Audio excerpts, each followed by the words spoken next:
At 3:11 a.m., the entire global network of Virexon Technologies collapsed, wiping out billions of dollars in transactions within minutes. In the middle of the chaos, CEO Olivia Bennett was forced to make the most humiliating call of her career to the man she publicly fired 3 months earlier.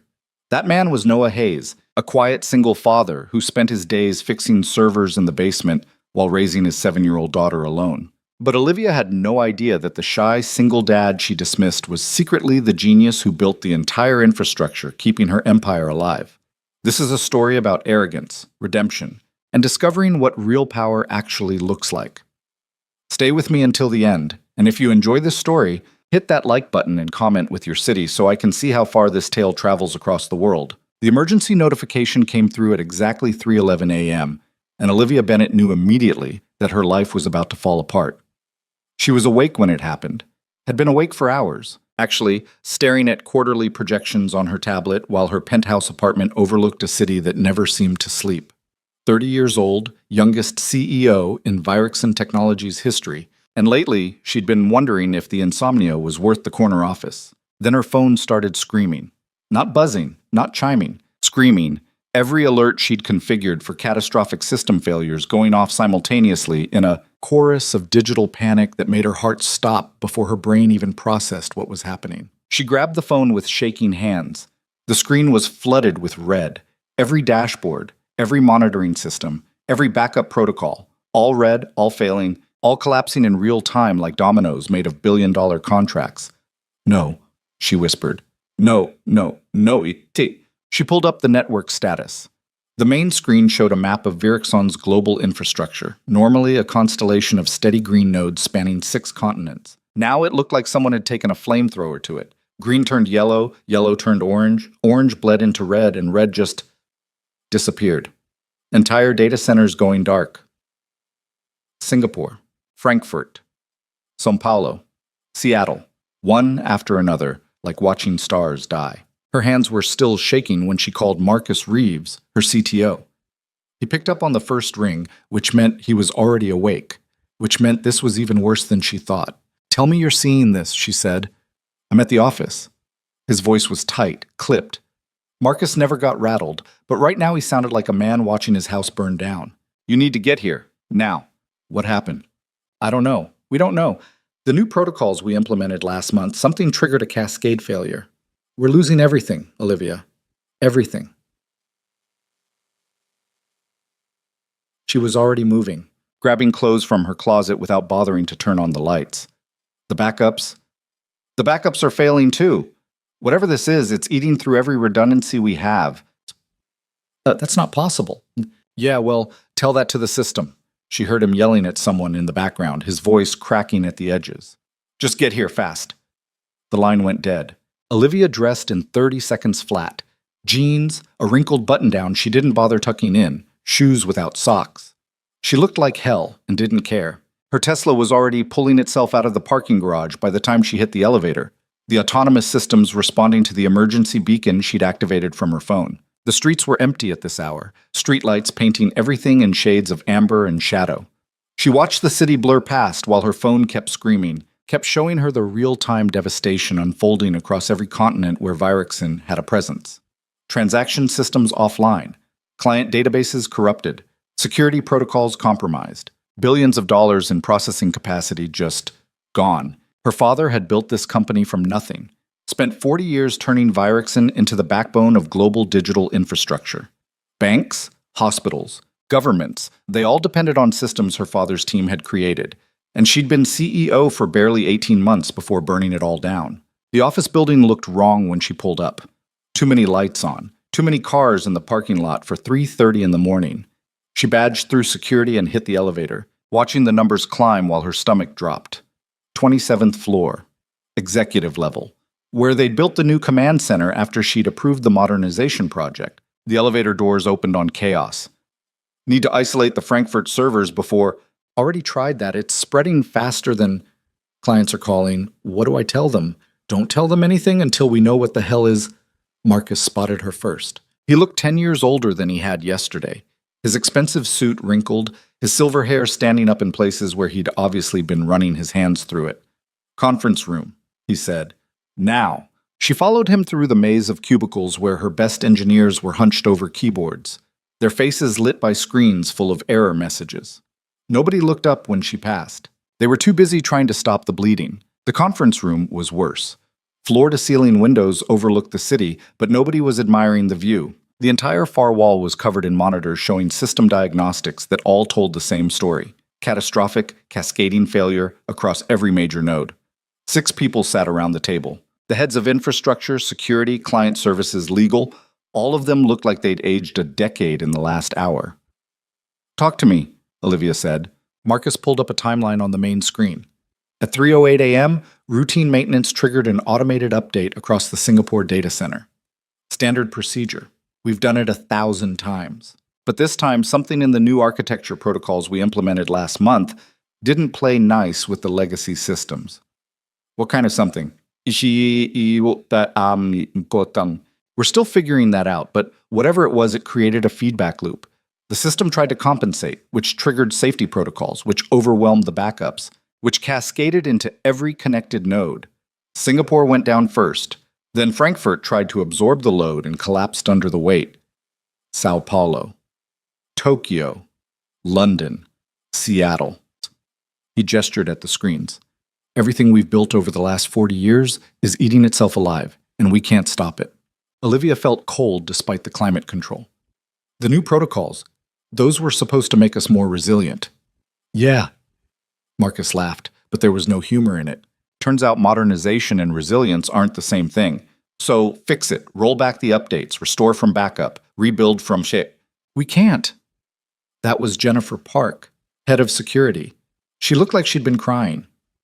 The new architecture replaced core infrastructure that was deliberately isolated before. We unified everything to improve efficiency, remember? Made it all interconnected, which means there's nowhere left to fail over to. It's all one system now, and that system is dying. Olivia sat down hard. How long until complete failure? At the current rate? Marcus checked his tablet. 6 hours, maybe 8 if we get lucky. And then what? And then every transaction we're processing stops. Every client database we're hosting becomes inaccessible. Every security system we're managing goes dark. He met her eyes. Banks can't process payments. Hospitals lose patient records. Governments lose access to citizen data. The lawsuits alone will bankrupt us within weeks. That's assuming we don't face criminal charges for negligence. The room went quiet. There has to be something we can do, Olivia said. There is. That was David Chen, the infrastructure lead who'd championed the modernization project. He wouldn't meet her eyes. There's one person who might be able to stop this. Someone who understood the old architecture better than anyone. Then call them. You fired him 3 months ago. Olivia felt something crack in her chest. No, Noah Hayes. Marcus pulled up a personnel file on the screen. The photo showed a tired-looking man in his early 30s with messy brown hair and a flannel shirt that had seen better days. He built most of the legacy infrastructure, created redundancies and safeguards we're still finding buried in the code. The new engineers called his work paranoid and over-engineered. It turns out he was preparing for exactly this kind of scenario set. She remembered that day. Remembered Noah standing in front of the board trying to explain why they shouldn't rush the modernization. He'd been quiet, almost apologetic, like he was afraid of wasting their time. She'd thought he was just resistant to change, scared of losing relevance. You embarrassed him in front of everyone, Marcus said quietly. Called him obsolete. Said his concerns were just fear of the future. He never defended himself. No, he just packed his desk and left. Marcus closed the file, but before he did, he removed something. Some kind of manual override protocol buried in the old systems. We found references to it in the code, but we can't activate it. Only he knew how. Olivia's stomach twisted. He sabotaged us? No. Jennifer shook her head. He removed a safeguard he created. There's a difference. The system worked fine without it until tonight, when everything else failed. Now, it's the only thing that might save us. So call him, offer him whatever he wants. We tried. Marcus gestured at his phone. 10 calls. He's not picking up. Then go to his house. Olivia, I'll go. She stood up. I'll go, right now. Where does he live? Marcus pulled up an address. East Side. Apartment complex near the industrial district. But it's almost 4 in the morning, and you fired him. You really think he's going to... I don't care what he thinks of me. She grabbed her keys. I care about stopping this company from collapsing. Get me that address. The drive across town felt longer than it should have. The city was waking up now. Delivery trucks making early rounds, janitors heading to office buildings, the first hints of dawn starting to gray the eastern sky. None of them knew that somewhere in data centers across the globe, the digital infrastructure holding modern civilization together was actively disintegrating. Noah's apartment building looked exactly like she'd expected. Old, worn, the kind of place where people lived when they couldn't afford anything better. The parking lot was cracked concrete with weeds growing through. The exterior paint was fading. A broken playground sat unused behind a chain-link fence. This was where one of the most brilliant engineers in her company ended up after she fired him. She found his apartment on the 3rd floor and knocked. No answer. She knocked again, harder. Still nothing. Noah Hayes? She called through the door. It's Olivia Bennett from Virexon, called through the...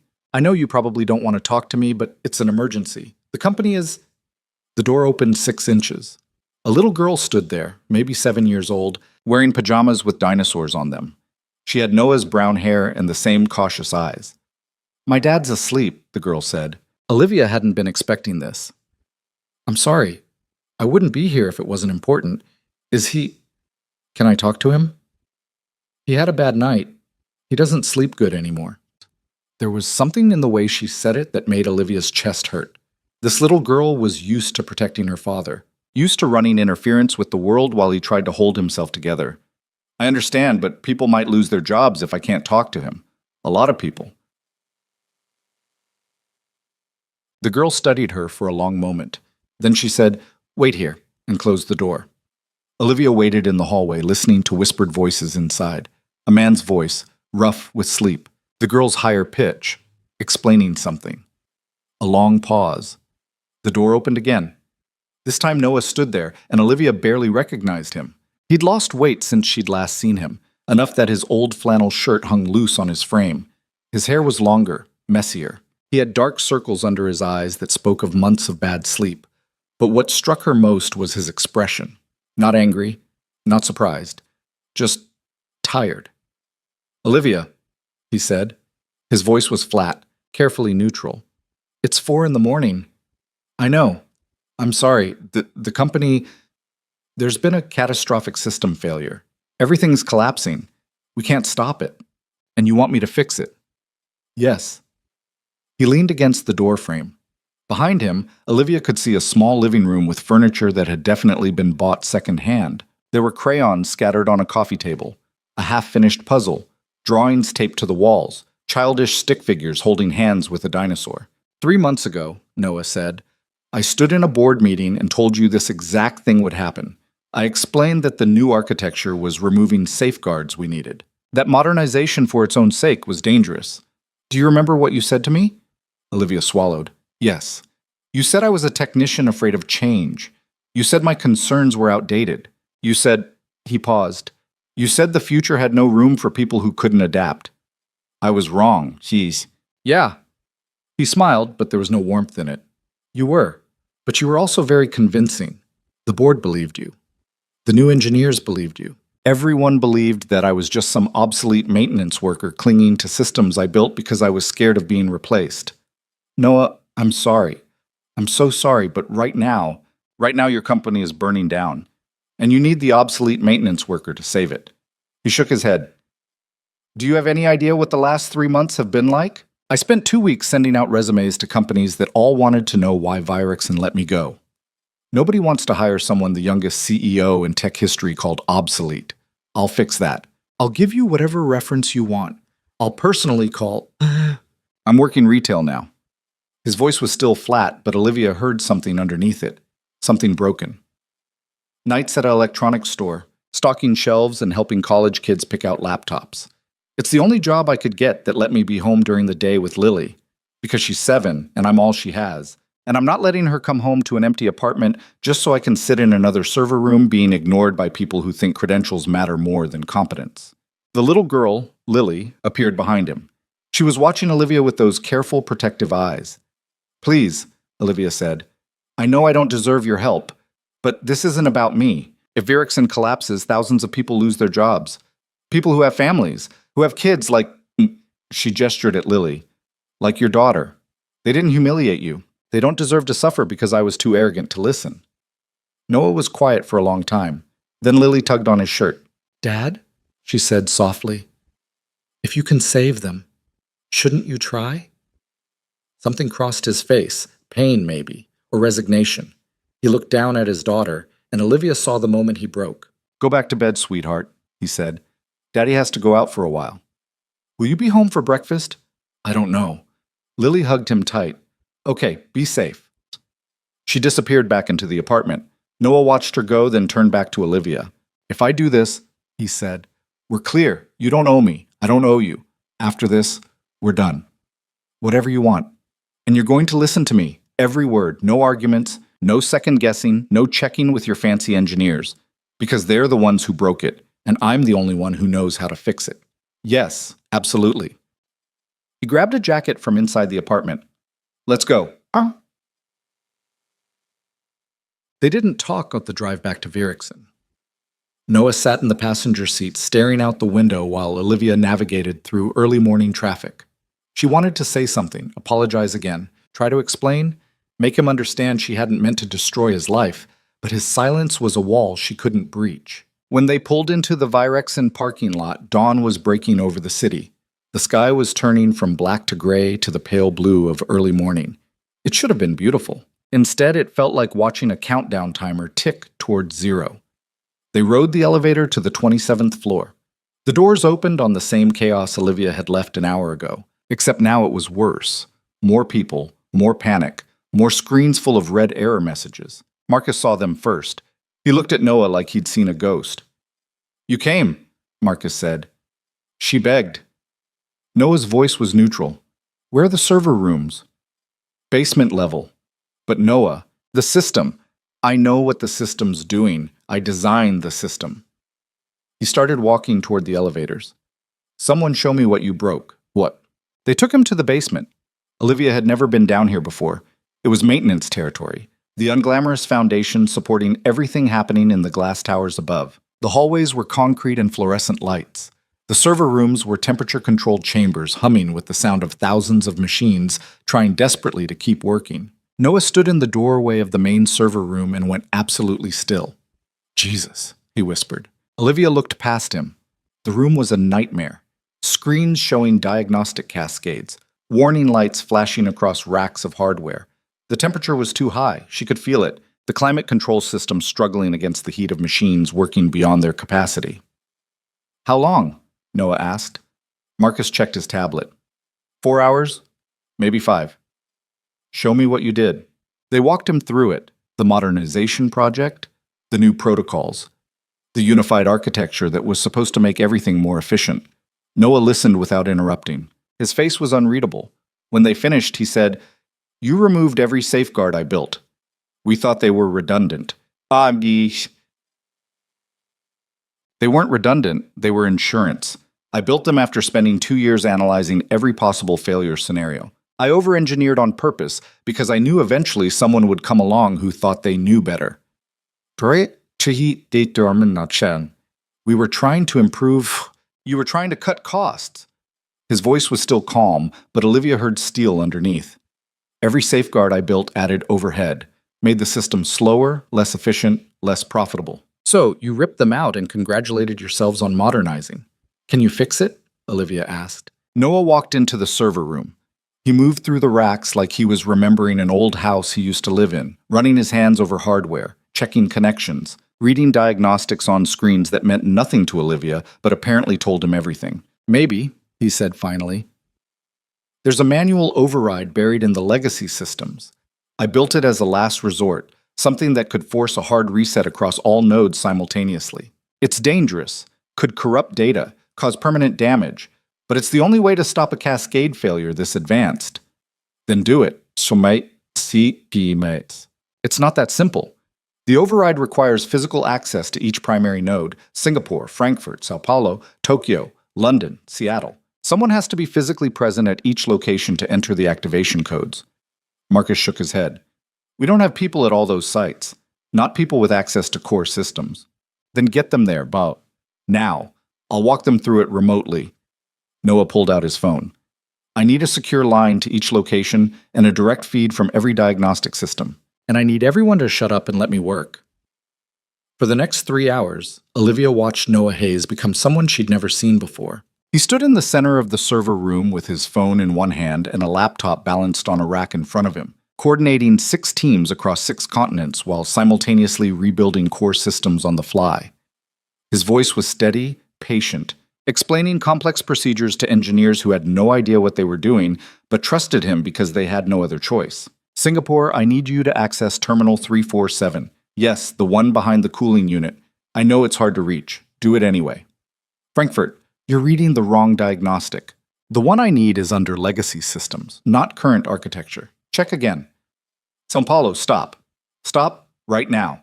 You're about to trigger a secondary cascade. Back out of that terminal and listen very carefully to what I'm about to tell you. He didn't sleep, didn't eat, didn't take breaks. He just worked. His fingers flying across the keyboard while he talked 6 different teams through procedures most of them didn't understand. And slowly, so slowly Olivia almost didn't notice at first, the screen started showing less red. Marcus saw it too. It's working. He's actually doing it. Don't celebrate yet. Noah didn't look up from his screen. We're not done. But they were getting there. Node by node, system by system, Noah was pulling Virexen back from the edge. He'd enter a command that shouldn't work, and somehow it would. He'd talk an engineer through a procedure that sounded insane, and somehow it would stop a cascade before it started. He was rebuilding the entire infrastructure in real time, using knowledge he'd accumulated over years that nobody else bothered to learn. At 8:47 a.m., Noah entered the final override code. Every screen in the server room went dark for 3 seconds that felt like an eternity. Then they flickered back to life, one by one, showing green. The cascade had stopped. Marcus let out a breath he'd been holding for hours. You did it. Noah closed his laptop. He looked exhausted, more exhausted than Olivia had ever seen anyone look. His hands were shaking slightly, and there was a tremor in his shoulders that suggested he was about to collapse. The system's stable, he said, but fragile. You need to rebuild the architecture properly. Put the safeguards back. Stop treating efficiency like it's more important than resilience. He looked at Olivia. And you need to fire whoever convinced you to remove them in the first place. Done, she said. Anything you want. Name it. I want to go home. He headed for the door. My daughter's probably awake by now. She makes these dinosaur pancakes on Saturday mornings, and I promised I'd help her. Wait, Olivia followed him. Noah, wait, we don't need to talk about anything. You needed someone to save your company. I did. We're done. We're not done. I owe you. You don't owe me anything. He stopped at the elevator and turned to face her. 3 months ago, you made it very clear what you thought of me. You were wrong, and now you know it. And that's punishment enough. I don't need your gratitude or your guilt. I just need you to leave me alone. The elevator doors opened. He stepped inside. I'm sorry, Olivia said. I'm so sorry. Noah looked at her for a long moment. Something in his expression softened slightly. Not forgiveness exactly, but maybe understanding. I know, he said, but sorry doesn't fix anything. You can't apologize your way out of consequences. The doors closed. Olivia stood in the empty hallway and felt something she hadn't felt in years. Ashamed. Not embarrassed, not uncomfortable, but genuinely, deeply ashamed of who she'd become. She'd spent so long chasing success, climbing ladders, proving herself in rooms full of men who thought she was too young and too female to lead, that she'd forgotten what actual competence looked like. Noah Hayes had never needed to prove anything. He'd just quietly done the work, built the systems, prepared for disasters that might never come. And when they did come, he'd saved thousands of jobs without asking for recognition or reward. While she'd been playing CEO in a corner office, he'd been stocking shelves at night and making dinosaur pancakes in the morning because his daughter needed him more than his ego needed validation. She went back to the server room. Marcus was coordinating cleanup efforts, directing engineers to start assessing damage and planning repairs. He looked up when she entered. He really did it, Marcus said. I didn't think it was possible. The system was 90% collapsed, and he brought it back. I know. We should hire him back. Immediately. Full position, executive salary. Whatever it takes to... He won't come back. Olivia looked at the screens showing stable systems Noah had saved while she stood by uselessly. And I don't blame him. She spent the rest of the day in crisis management mode, calling clients, reassuring board members, coordinating with legal and PR to control the narrative. By evening, the media was calling it a miracle recovery. Virexon's stock had stabilized. The lawsuits that seemed inevitable that morning had been averted. Nobody outside the company would ever know how close they'd come to complete collapse. That night, Olivia sat in her penthouse apartment and thought about Noah's living room, the secondhand furniture, the crayon drawings on the walls, his daughter's careful eyes, protecting her father from a world that had already hurt him enough. She thought about the way he'd worked for 3 straight hours without complaint, saving a company that had fired him. The way he'd refused her gratitude because he didn't need validation from someone who'd already proven they couldn't recognize value when they saw it. And she thought about his last words. You can't apologize your way out of consequences. He was right. Sorry meant nothing. She'd destroyed his career, humiliated him publicly, forced him into retail work while he raised his daughter alone. An apology was just words. It didn't fix anything, but maybe action could. She pulled out her laptop and started typing. Not a memo, not a press release, a complete proposal for restructuring Virexon's technical division, reinstating safeguards, rebuilding with resilience instead of efficiency, creating positions for engineers who valued competence over credentials. She couldn't undo what she'd done to Noah Hayes, but she could make sure she never did it to anyone else. The board meeting started at 9 a.m., Monday morning, and Olivia walked in knowing she was about to make enemies. The conference room was full. 12 board members, half a dozen executives, legal counsel sitting in the corner taking notes. Everyone looked tired. The crisis had eaten their weekend, and now they wanted answers. Richard Caldwell sat at the head of the table where Olivia's father used to sit before he retired. Richard was 63, silver-haired, the kind of man who wore success like cologne. He'd been pushing the modernization project harder than anyone, promising the board that upgrading their infrastructure would increase profit margins by 15%. He smiled when Olivia entered, but it didn't reach his eyes. Olivia, glad you could join us. He gestured to an empty chair. We were just discussing Saturday's incident. Incident. Olivia set her laptop on the table. That's an interesting word for a complete system collapse that almost bankrupted the company. Almost being the operative word, thanks to quick thinking by our technical team, we managed to, thanks to Noah Hayes. She opened her laptop. The engineer I fired 3 months ago on your recommendation, the one you called obsolete. The room went quiet. Richard's smile tightened. I'm not sure this is the time to relitigate personnel decisions. I think it's exactly the time. She pulled up the analysis she'd spent all Sunday preparing. Because the only reason Virexon still exists is because the man you convinced me to fire came back and saved us. And I'd like to understand why we fired him in the first place. He was resistant to necessary changes. He was right about necessary safeguards. She turned her laptop so everyone could see the screen. The modernization project removed 17 critical redundancies that Noah built into the legacy systems. Every single one of them was designed to prevent exactly what happened Saturday morning. And every single one of them was eliminated because they reduced efficiency by, she checked her notes, 3%. 3% across our infrastructure represents millions in annual savings, Richard said. And Saturday's collapse cost us $40 million in 4 hours, not counting legal fees, client compensation, or reputation damage. So please explain to me how that math works. One of the other board members, Patricia Vance, who'd been with the company since before Olivia was born, leaned forward. Are you saying the modernization project caused this? Bish. I'm saying we removed safeguards we didn't understand because we trusted people who prioritized profit over stability. Olivia looked directly at Richard. Olivia looked, and when the one person who understood those systems tried to warn us, we fired him. He had his chance to make his case, Richard said. His voice was still smooth, but Olivia heard the edge underneath. He failed to convince anyone that his outdated architecture was worth preserving. He didn't fail to convince anyone. We failed to listen. There's a difference. This is ridiculous. Richard stood up. You're trying to blame the board for your management decisions. You were the one who approved his termination. You're right, I did. Because you stood in this room and told me he was holding the company back. Because your engineers, the ones who promised me the new architecture was superior, convinced me that Noah's concerns were paranoia. Sumbayit Bamaltekine. She stood too. And I believed you. That's on me. But now I'm asking you to take responsibility for what you convinced me to do. The project was sound. What happened Saturday was a freak occurrence. It was preventable. Noah told us it would happen. He explained exactly how it would happen. And we called him obsolete instead of listening. Patricia spoke up again. What are you proposing?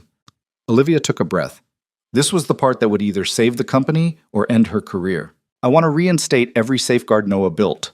I want to rebuild the architecture properly, with resilience prioritized over efficiency. And I want David Chen and his entire team removed from the infrastructure division. The room erupted. 3 people started talking at once. Richard's face went red. You can't be serious, he said. Completely serious. David's team broke the system. I'm not letting them near it again. They were implementing the board's directive. Then maybe the board's directive was wrong. Richard slammed his hand on the table. The room went silent. This is exactly the kind of emotional decision-making that makes people question your leadership, he said quietly. You're young, Olivia. Inexperienced. We've been patient with your learning curve. But this, he gestured at her laptop. This is you trying to deflect responsibility by scapegoating people who were only following orders you approved. I'm not scapegoating anyone. I'm fixing a problem. By destroying the careers of engineers who dedicated months to this project? They nearly destroyed the company. I'd say their careers are the least of our concerns. Patricia raised a hand. Let's all take a breath. Richard, sit down. Olivia, walk us through your proposal, specifically. What? Olivia spent the next hour presenting everything she'd prepared. The technical analysis showing which safeguards were removed and why they mattered. The financial impact of Saturday's collapse versus the cost of rebuilding properly. The risk assessment if they continued with the current architecture. She expected arguments. She got them. Richard fought her on every point, backed by 2 other board members who'd been heavily invested in the modernization project. But Patricia asked smart questions, and slowly other voices joined her. By 11 o'clock, the tide had shifted. All right, Patricia said finally, I move that we approve Olivia's proposal, reinstate the legacy safeguards, restructure the technical division, and conduct a full audit of the modernization project. Seconded, someone said. Richard's face was stone. This is a mistake. Then it's our mistake to make. All in favor? 8 hands went up. 4 stayed down. Patricia nodded. Motion carries. Olivia, you have authorization to proceed. Richard, I'd like to speak with you privately after this meeting. Richard gathered his things without looking at Olivia and walked out. 2 of his allies followed. The rest of the board filtered out more slowly, some offering congratulations, others just looking exhausted. When the room was empty except for Patricia, the older woman smiled slightly. That took guts, she said. That took necessity. Olivia closed her laptop.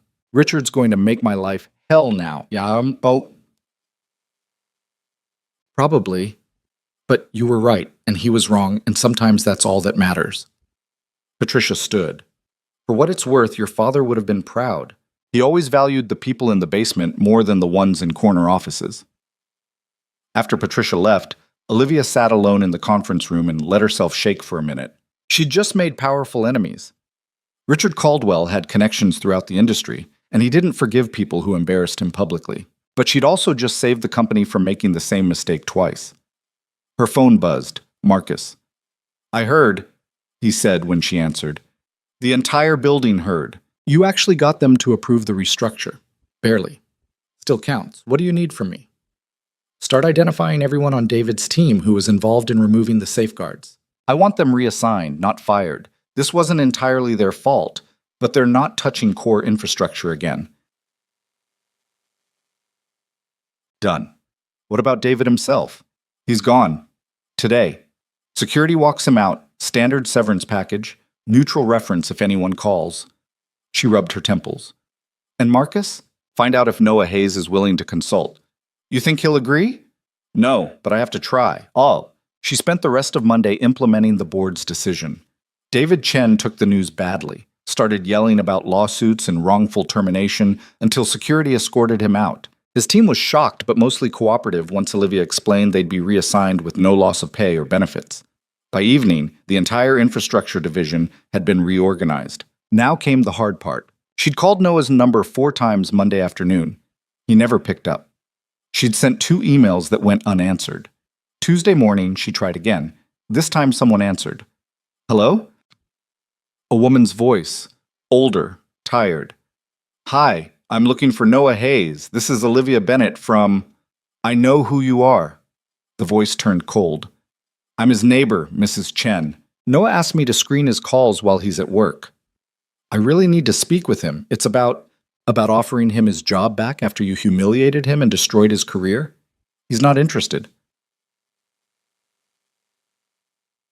"I'm not offering his job back. I'm asking if he'd be willing to consult, on his terms, for whatever rate he wants."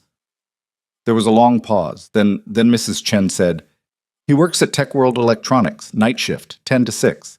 If you're serious about this, go talk to him in person. Stop hiding behind phone calls." The line went dead. Olivia looked at her watch. 4 p.m. She had 6 hours before Noah's shift started. Tech World Electronics was in a strip mall on the east side, sandwiched between a dollar store and a tax preparation office that looked permanently closed. The parking lot was half empty when Olivia pulled in at 10:15. Through the windows, she could see fluorescent lights, rows of gadgets, a bored-looking teenager at the register playing on his phone. She almost didn't go in. This was humiliating, tracking down someone who clearly didn't want to see her, showing up at his retail job like some kind of stalker. But Patricia's words kept echoing in her head. Your father valued the people in the basement more than the ones in corner offices. The store was bigger inside than it looked from outside. Aisles of phones and laptops and accessories, everything organized with the kind of precision that came from corporate merchandising mandates. Olivia wandered toward the back, past security cameras and anti-theft sensors, until she found him. Noah was restocking laptop chargers from a cart, scanning items and placing them on hooks with methodical efficiency. He wore a blue polo shirt with the Tech World logo, khaki pants, and the same exhausted expression she remembered from Saturday morning. He saw her before she could figure out what to say. His hands stopped moving. "You're stalking me now?" he asked. "I needed to talk to you. You weren't answering your phone." "Yeah, that's generally what happens when you don't want to talk to someone." He went back to restocking. "Store policy says I have to be polite to customers. So, hello, welcome to Tech World. Let me know if you need help finding anything." "Noah, we have a great selection of laptops on sale this week. Also some refurbished tablets if you're looking for budget options. I'm not here to buy anything." "Then you're loitering and I can ask you to leave." He moved his cart down the aisle. She followed. "I restructured the entire technical division," she said. "David Chen is gone. His team is reassigned. We're rebuilding the architecture with all your safeguards reinstated." "Good for you. And I want to hire you as a consultant. Whatever rate you want, whatever hours work for you. No office requirement, no meetings you don't want to attend. Just help us do this right." Noah stopped restocking. He turned to face her fully for the first time. "Let me make sure I understand," he said. "You fired me, humiliated me, destroyed my reputation, and forced me to take a job stocking shelves for $12 an hour. Now your company almost collapsed because you didn't listen to me, and you want me to come back and fix everything so you can feel less guilty about what you did." "It's not about guilt. It's absolutely about guilt. You don't actually care about me or my expertise. You care about covering your ass and making sure what happened Saturday doesn't happen again. Because if it does, the board will realize you're not qualified to run that company." The words hit like punches. Olivia felt her face getting hot. "You're right," she said quietly, "about most of that. I'm trying to cover my ass. I'm trying to make sure it doesn't happen again. But I do care about your expertise. You saved thousands of jobs Saturday morning. That wasn't guilt. That was you being the only person who actually understood what needed to happen. And then I went home, because I have a daughter who needs me more than your company does." "I know. Mrs. Chen told me." She saw his expression change. "I called your apartment. She answered. She said to come talk to you in person if I was serious. Mrs. Chen needs to mind her own business." She cares about you. That's not a bad thing. Noah leaned against his cart. He looked tired in a way that went deeper than missing sleep, the kind of tired that came from months of fighting battles he never wanted to fight in the first place. "Do you know what Lily asked me yesterday?" he said. "She asked if we were going to be okay, if we'd have enough money for her birthday next month. Because she's 7, and she's already worrying about money because her father went from a good job to stocking shelves, and she's smart enough to know what that means." Olivia felt something crack in her chest. "I told her we'd be fine," Noah continued. "The dad was figuring things out, that she didn't need to worry about adult stuff. Then I went into my bedroom and looked at my bank account and realized I have about 6 weeks before I can't make rent anymore." He laughed bitterly. "So yeah, he laughed. "Part of me wants to take your consulting offer. The part that needs to feed his daughter and keep a roof over her head. But the other part, the part that remembers how easily you threw me away when I stopped being convenient, that part thinks you're just going to do it again." I won't. You don't know that. You're young, you're under pressure, and you have board members like Richard Caldwell whispering in your ear about efficiency and profit margins. The second I become inconvenient again, the second I push back on something that makes you uncomfortable, you'll remember that I'm just some retail worker you hired out of desperation. And I'll be right back here, scanning laptop chargers at 10 p.m. while my daughter does homework with the neighbor. Noah, I need this job, Olivia. It's terrible, and it doesn't pay enough, but it's stable. Nobody here knows who I am or what I used to do. Nobody expects anything except showing up on time and restocking shelves, and right now, that's all I can handle. He picked up his scanner and went back to work. Olivia stood there feeling useless and stupid. She thought showing up in person would mean something, that offering him work on his terms would prove she'd changed, but she hadn't changed anything that mattered. She was still the person who'd fired him, still the CEO who valued board approval more than truth, and nothing she said would erase that. "I'm sorry," she said. "For what it's worth, I'm really sorry." "I know." Noah didn't look at her. "But sorry doesn't pay rent." She left the store and sat in her car for 10 minutes, staring at the steering wheel. This was worse than the crisis Saturday morning. At least then she'd had a problem she could solve with enough money and desperation. But this, fixing what she'd broken in Noah's life, there was no solution for this. No consulting offer or apology could undo 3 months of struggling to pay bills while his daughter worried about birthdays. Her phone buzzed. Marcus again. "How'd it go?" he asked. He said no. "Damn, what do we do now?" "I don't know." She started her car. "Find someone else, I guess. Someone who actually wants to work with us." But driving back to her apartment, Olivia couldn't shake the image of Noah standing in that fluorescent-lit aisle, scanning laptop chargers with the resigned expression of someone who'd given up on anything better. She'd done that to him. Not the economy, not bad luck, not circumstances beyond anyone's control. Her. Olivia Bennett.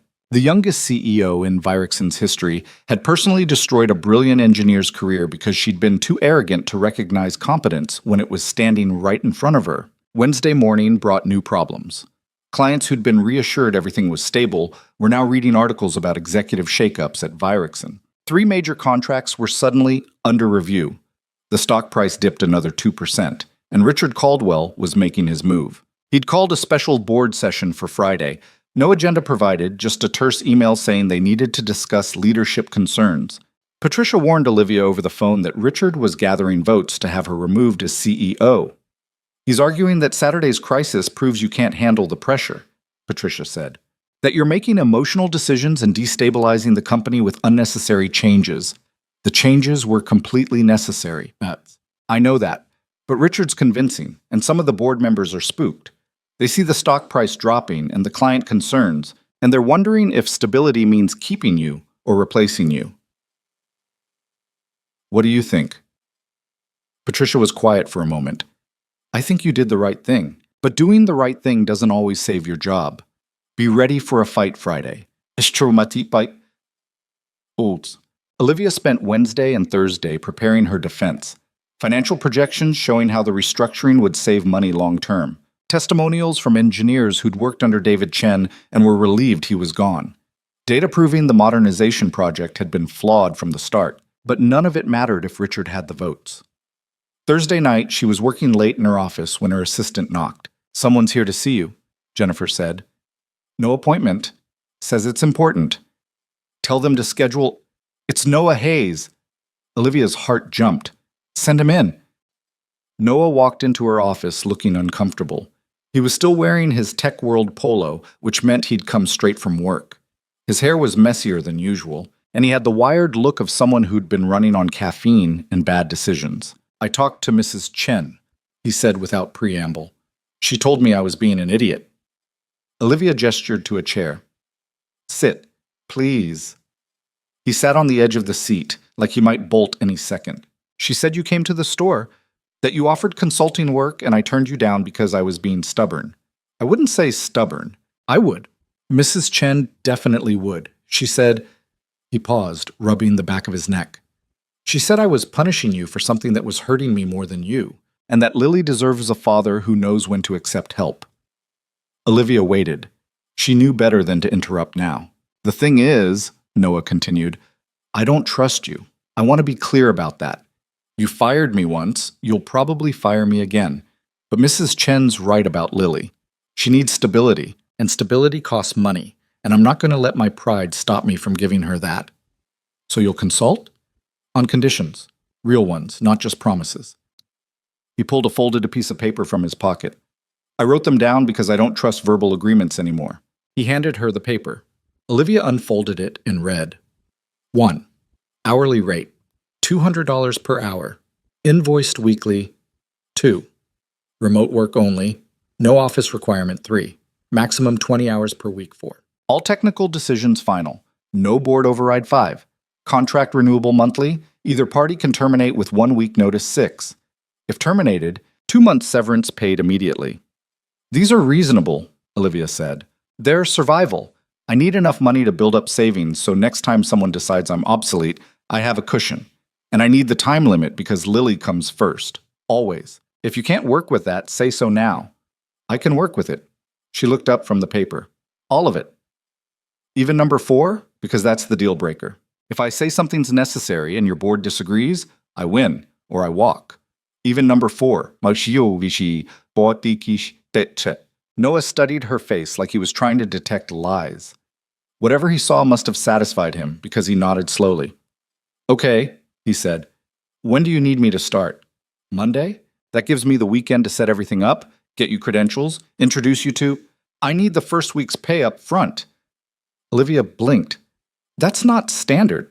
I know it's not standard, but my bank account has $53 in it, and Lily's birthday is in 3 weeks. And I'm not starting a consulting job that might disappear after 1 month without having something concrete to show for it first. Done. I'll have accounting cut a check tomorrow. Not a check. Direct deposit or cash. I don't trust checks anymore. Direct deposit. You'll have it by end of business Friday. Noah stood. He still looked uncomfortable, like he was making a deal he'd regret. One more thing. If this goes bad, if you fire me again, or decide I'm inconvenient or whatever, I want you to know I'm not going to save the company a second time. You get one rescue. That was Saturday. The next crisis is on you. Understood. Good. He headed for the door, then paused. For what it's worth, I don't hate you. I think you're arrogant and you make terrible decisions under pressure, but I don't hate you. I just don't trust you. There's a difference. After he left, Olivia sat at her desk and read through his conditions again. Everything about them screamed someone who'd been burned badly and refused to be burned twice. The weekly invoicing, the termination clause, the upfront payment, these weren't the terms of someone confident in their position. These were the terms of someone expecting the worst and preparing accordingly. She pulled up her computer and sent instructions to accounting. First week paid immediately, all conditions approved, no questions asked. Then she drafted an email to Marcus outlining Noah's role and making it clear that his technical decisions were final. Friday morning, Olivia walked into the board meeting knowing Richard had spent the week building his case against her. She had her own presentation ready, but mostly she had the certainty that came from knowing she'd done the right thing, even if it cost her everything. Richard started strong. He had slides showing stock price decline, client concerns, employee uncertainty following the restructuring. He painted a picture of a young CEO making reckless decisions based on emotion rather than strategy, destabilizing a company that needed steady leadership. The modernization project was approved by this board, Richard said. Olivia's decision to dismantle it without consultation shows a fundamental lack of respect for established governance structures. Saturday's crisis was unfortunate, but using it as an excuse to purge personnel and rebuild systems that were working fine is executive overreach. The systems weren't working fine, Olivia said quietly. They collapsed. After an unprecedented confluence of circumstances, after we removed safeguards that were specifically designed to prevent exactly that confluence. She opened her laptop. I have the technical analysis if anyone wants to review it. Every failure point Saturday morning corresponded to a removed safeguard. This wasn't bad luck. This was predictable. Patricia spoke up. Richard, you've made your concerns clear. Let Olivia present her response. Olivia walked them through everything. The restructuring plan, the engineer feedback, the long-term stability projections. She showed them Noah's original warnings about the modernization project, warnings that were documented in meeting minutes they'd all ignored. She made it clear that Saturday's crisis wasn't an anomaly. It was the natural consequence of prioritizing efficiency over resilience. I made a mistake, she concluded. I trusted the wrong people, and I fired someone who was right. I'm fixing that mistake. If you want to remove me for it, that's your decision. But the restructuring stands regardless of who's CEO. This company needs to be built on stability, not quarterly profit optimization. The room was quiet when she finished. Richard tried rallying his supporters, but the energy had shifted. The board members who'd been wavering were asking Patricia questions instead of backing Richard. The vote, when it came, wasn't close. 10-2 in favor of keeping Olivia as CEO. Richard walked out without a word. Olivia stayed in her seat feeling drained and relieved in equal measure. After the meeting, Patricia approached her. That was closer than it should have been. I know. Richard's not done. He'll be back with something else. Let him come. I'll be ready. Patricia smiled slightly. I think you will. For what it's worth, that took courage. Not many people would have admitted they were wrong as publicly as you just did. I didn't have much choice. You always have a choice. You chose honesty. Your father would have approved, right? Olivia went back to her office and found an email from accounting confirming Noah's first payment had been deposited. She forwarded it to him with a simple message. See you Monday. His response came an hour later, acknowledged, not warm, not friendly, but he'd show up, and right now that was enough. Friday evening, Olivia drove past Tech World Electronics on her way home. Through the windows, she could see Noah at the register, helping a customer with something. He looked tired but focused, doing his job like it mattered, even though she knew he hated every minute of it. She thought about what Mrs. Chen had said, that Noah was punishing her in ways that hurt him more. It was true. He'd turned down her first offer out of pride and stubbornness, even though he desperately needed the money. He'd only come back because a neighbor convinced him his daughter's needs mattered more than his anger. Olivia didn't know if she could fix what she'd broken, but she could try, and maybe trying was all she had right now. Monday morning, Noah's first email arrived at exactly 8 a.m. No greeting, no small talk, just a technical assessment that made Olivia's stomach drop. Initial audit complete. Found 23 critical vulnerabilities in current architecture. 11 are actively degrading. Estimate 72 hours until next potential cascade if not addressed immediately. Sending detailed breakdown now. She opened the attachment and spent 20 minutes trying to understand what she was reading. The technical language was dense, full of terms she recognized but didn't fully comprehend. What she did understand was the timeline, 3 days until another potential disaster. She called Marcus. Tell me you're seeing Noah's email. I'm looking at it now. He's not exaggerating. These vulnerabilities are real, and some of them are worse than what caused Saturday's collapse. How is that possible? We stabilized everything.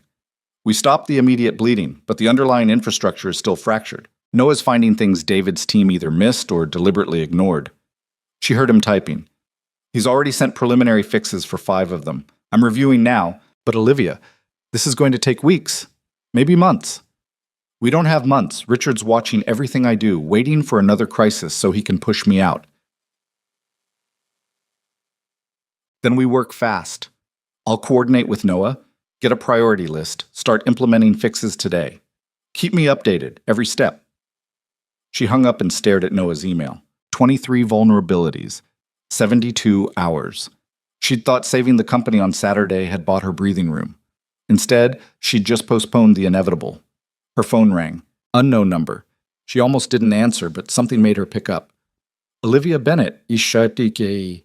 Ms. Bennett, this is Gerald Morrison from Technova Solutions.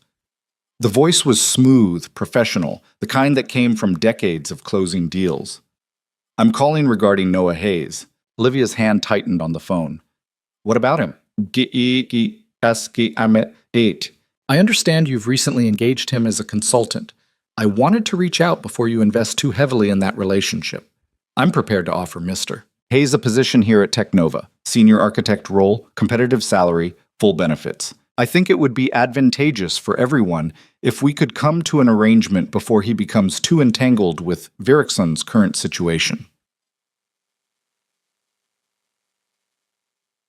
You're trying to poach my consultant.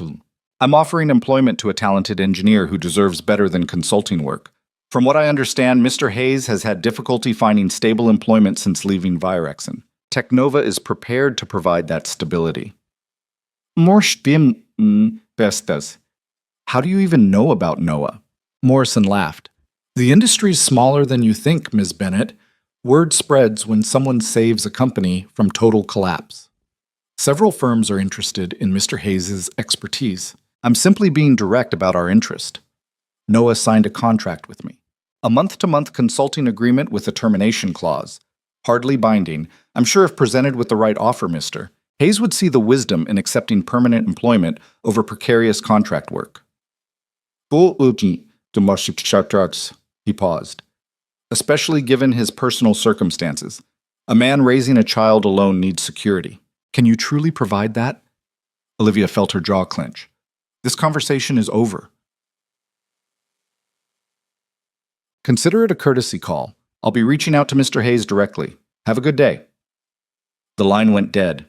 She sat there staring at her phone, anger and fear churning in her stomach. Morrison was right about everything. Noah's contract was barely binding. He desperately needed stable income, and Olivia couldn't guarantee Virexon would survive the next crisis. If Technova offered him real security, why wouldn't he take it? She forwarded Morrison's information to her legal team with instructions to see if there was any way to strengthen Noah's contract, knowing there probably wasn't. Then she did something she'd been avoiding. She looked up Technova Solutions. The company was huge.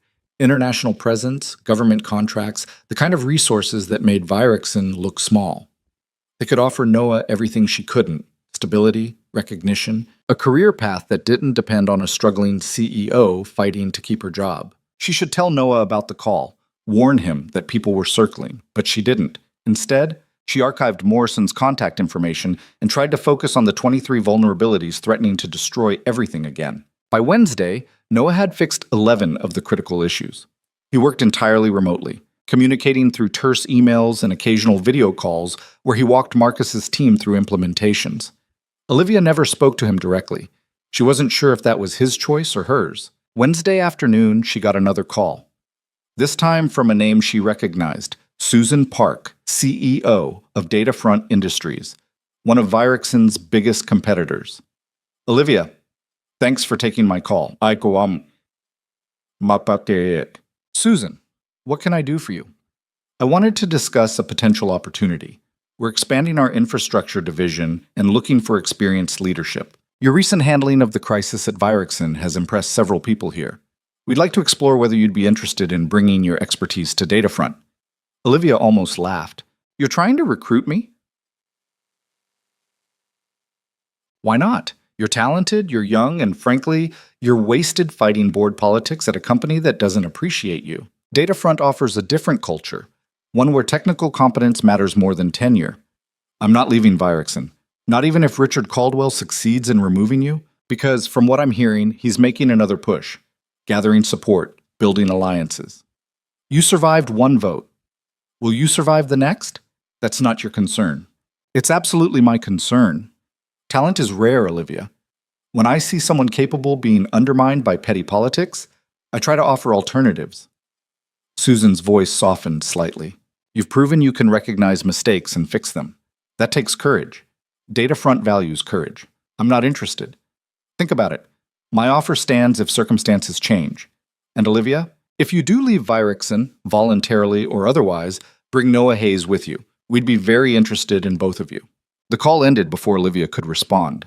She sat in her office feeling like walls were closing in. People were circling, trying to steal Noah, trying to recruit her, waiting for the next crisis to justify tearing everything apart. And she was stuck in the middle, trying to hold together a company that half the board wanted to rebuild without her. Her phone buzzed with a text from Patricia. "Richard's calling another meeting, Friday. Be ready." Of course he was. It had been exactly 1 week since the last vote. 1 week of relative stability, which for Richard meant 1 week of planning his next attack. She spent Wednesday night and Thursday morning preparing, but this time felt different. Last Friday, she'd had righteous certainty on her side. She'd made the right call restructuring the division, and she'd been willing to die on that hill. But now? Now she had 23 vulnerabilities, poaching attempts from competitors, and the nagging fear that maybe Richard was right. Maybe she wasn't qualified to run this company. Maybe being right about one thing didn't mean she could handle everything else. Thursday evening, she was still in her office when her assistant knocked. "Someone's here," Jennifer said. "Noah Hayes, he says it's urgent." Noah walked in looking worse than usual. His eyes were bloodshot, his hair standing up like he'd been pulling at it, and he had the manic energy of someone who'd been awake too long. "We have a problem, he said without preamble. "Which one?"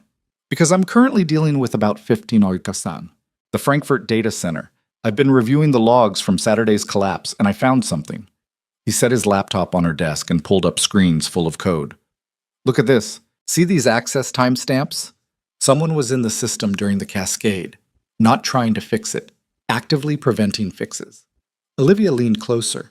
"What are you saying?" "I'm saying Saturday's collapse wasn't an accident. Someone sabotaged it." The room felt suddenly colder. "That's not possible." It's completely possible. Look."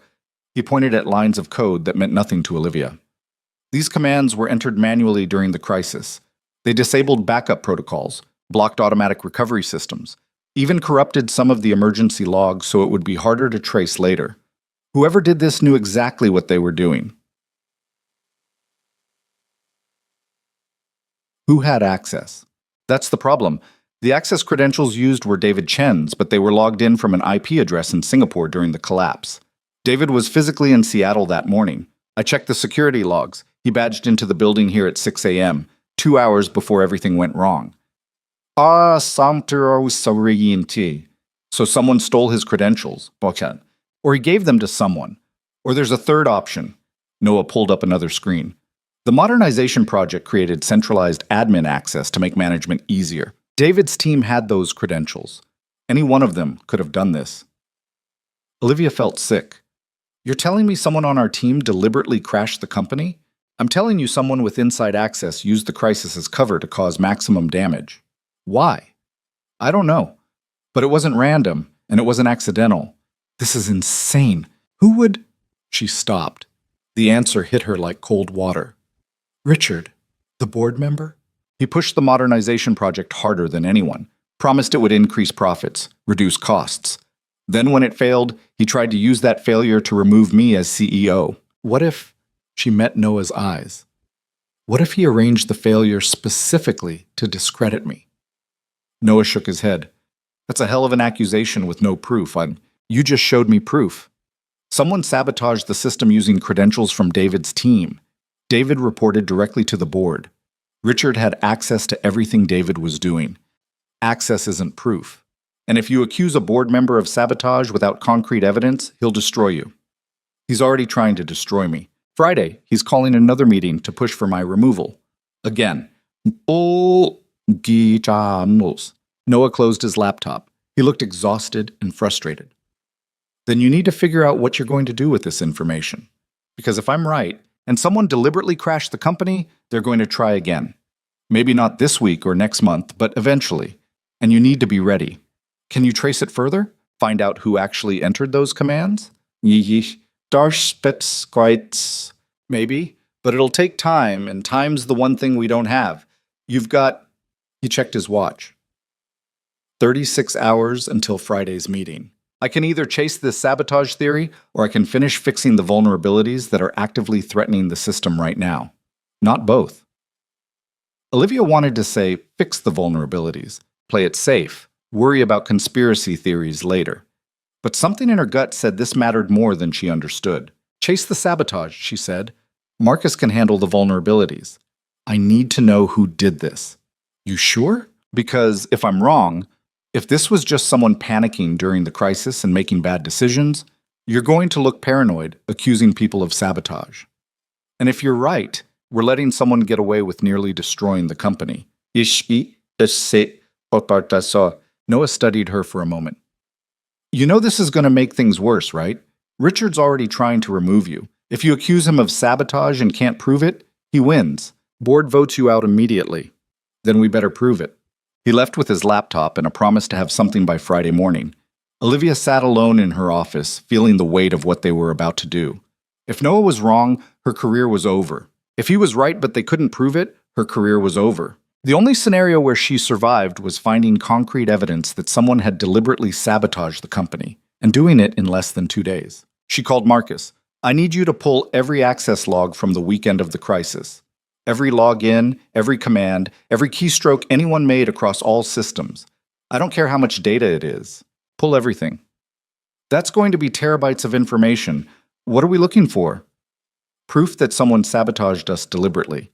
Noah found anomalies in the Frankfurt logs. I want to know if there are more. Jesus, okay. I'll get a team on it tonight. He paused. Olivia, if someone really did this, they're going to answer for it. Get me those logs. She worked through the night, reviewing everything she could access about the modernization project. David Chen's team composition, who had admin credentials, who was working when. The more she looked, the more patterns emerged. 3 members of David's team had been hired on Richard's recommendation. All 3 had extensive access to core systems, and all 3 had been in the office during the collapse. But none of them had been in the command center where everyone else was desperately trying to fix things. At 4 a.m., Marcus sent over the first batch of access logs. Olivia combed through them, looking for anything unusual. Most of it was routine, engineers trying to diagnose problems, administrators attempting emergency protocols. But there were gaps.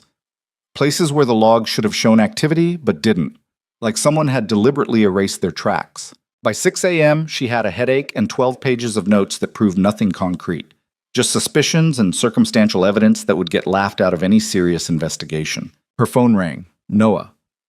I found something, he said. He sounded wired, like he'd been up all night too. Can you get to the office? I need to show you in person. She was there in 20 minutes. Noah met her in the basement server rooms, his laptop balanced on a rack showing screens full of data. Look at this, he said. I went through every command entered during the collapse. Most were legitimate, people trying to fix things. But there's a sequence here that doesn't match. Someone entered a series of commands designed to look like emergency protocols, but they actually disabled critical safeguards. Show me. He walked her through it. The commands were clever, hidden in legitimate-looking strings of code, easy to miss unless you knew exactly what to look for. They'd been entered over a 6-hour period, systematically dismantling the backup systems that should have prevented total collapse. Who entered them? Olivia asked. That's the interesting part. The credentials rotate. First David's admin account, then Rachel Kim's, then Thomas Werner's. All 3 accounts, all during the same time period, all from different IP addresses in different countries. So multiple people were involved? Or one person was using multiple compromised accounts to hide their tracks. But here's what matters. He pulled up another screen. All 3 of those IP addresses trace back to the same VPN service. Same provider, same payment account. Someone set up a system specifically to hide who they were while they crashed the company. Can we trace the payment account? Already did. It's a shell company registered in the Caymans. No owner on record, no contact information, nothing. Professional setup. Whoever did this planned it carefully. Olivia felt cold. This wasn't David's team panicking. This was premeditated. Yeah, and there's more. Look at when these commands started. 6 hours before the actual collapse. Someone was setting this up well before anything went wrong, which means they knew something was going to trigger it. The routine maintenance in Singapore. Exactly. They knew that maintenance window was coming, and they used it as cover. Make it look like this new architecture failed naturally, when really someone had been sabotaging it systematically for hours. Can we prove who? Noah hesitated. Not yet, but I have a theory. Whoever did this needed to know 3 things: the maintenance schedule, the admin credentials, and exactly which safeguards to disable. That's insider knowledge. Someone with deep access to both the technical systems and the operational schedule. David Chen had all of that. So did Richard Caldwell. They stared at each other. The accusation hung in the air between them, unspoken but impossible to ignore. If we're right, Olivia said slowly, if Richard arranged this to discredit me and justify removing me as CEO, then he nearly destroyed the company just to win a political fight, and he's probably going to try again. Noah closed his laptop. But we can't prove it, not without more evidence. Right now all we have is suspicious timing and technical anomalies. Any half-decent lawyer would rip this apart. What do we need? We need the payment account linked to someone specific. We need communication records showing coordination. We need something that ties Richard or David or whoever directly to the sabotage. And we have... He checked his watch. About 12 hours until your board meeting. Olivia pulled out her phone and called Patricia. It's 7 in the morning, Patricia answered, sounding groggy. This better be important. I need David Chen's employment file. Complete history, references, everything. Why? Because I think someone on his team deliberately sabotaged the company, and I think Richard Caldwell arranged it. There was a long silence. Then Patricia said, That's a serious accusation. I know, that's why I need proof. Can you get me David's file? I'll have it sent over within the hour. Olivia, be very careful. If you're wrong about this, I know.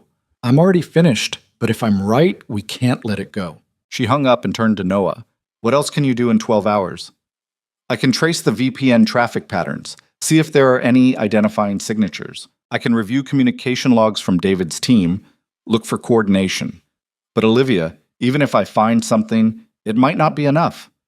Digital forensics takes time. We don't have time. I know. That's the problem. They worked through the morning.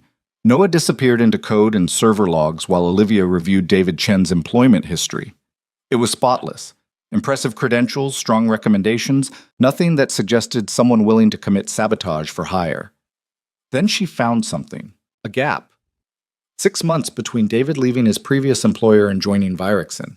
The resume said he'd been traveling, taking time off.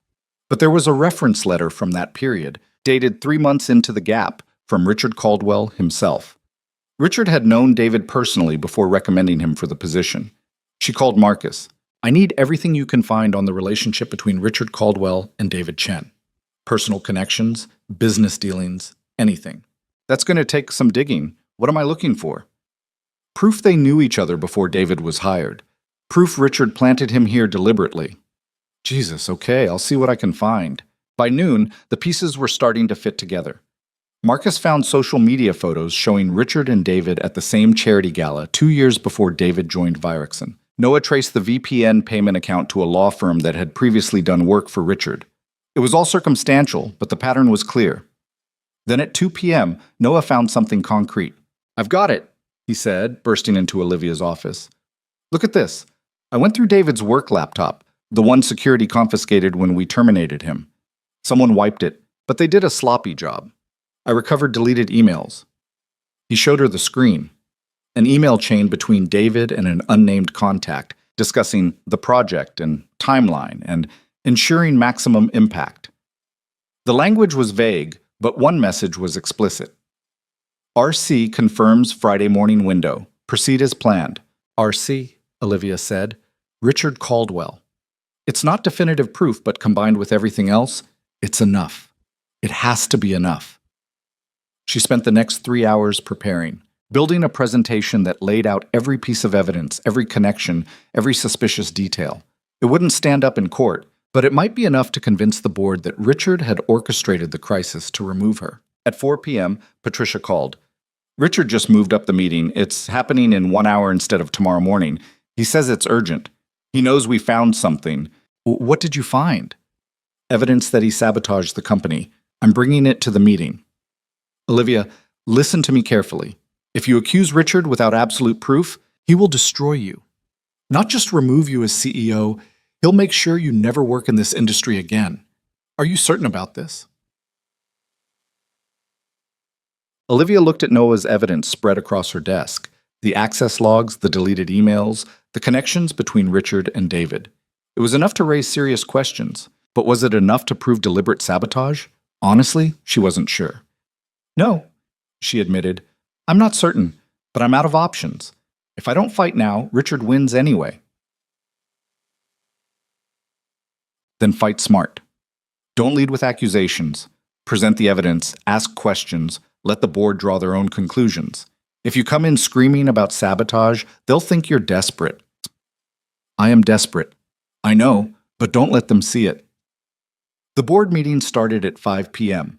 Olivia walked in with her laptop and a USB drive containing everything Noah had found. Richard was already there, sitting at the head of the table with a satisfied expression that made her stomach turn.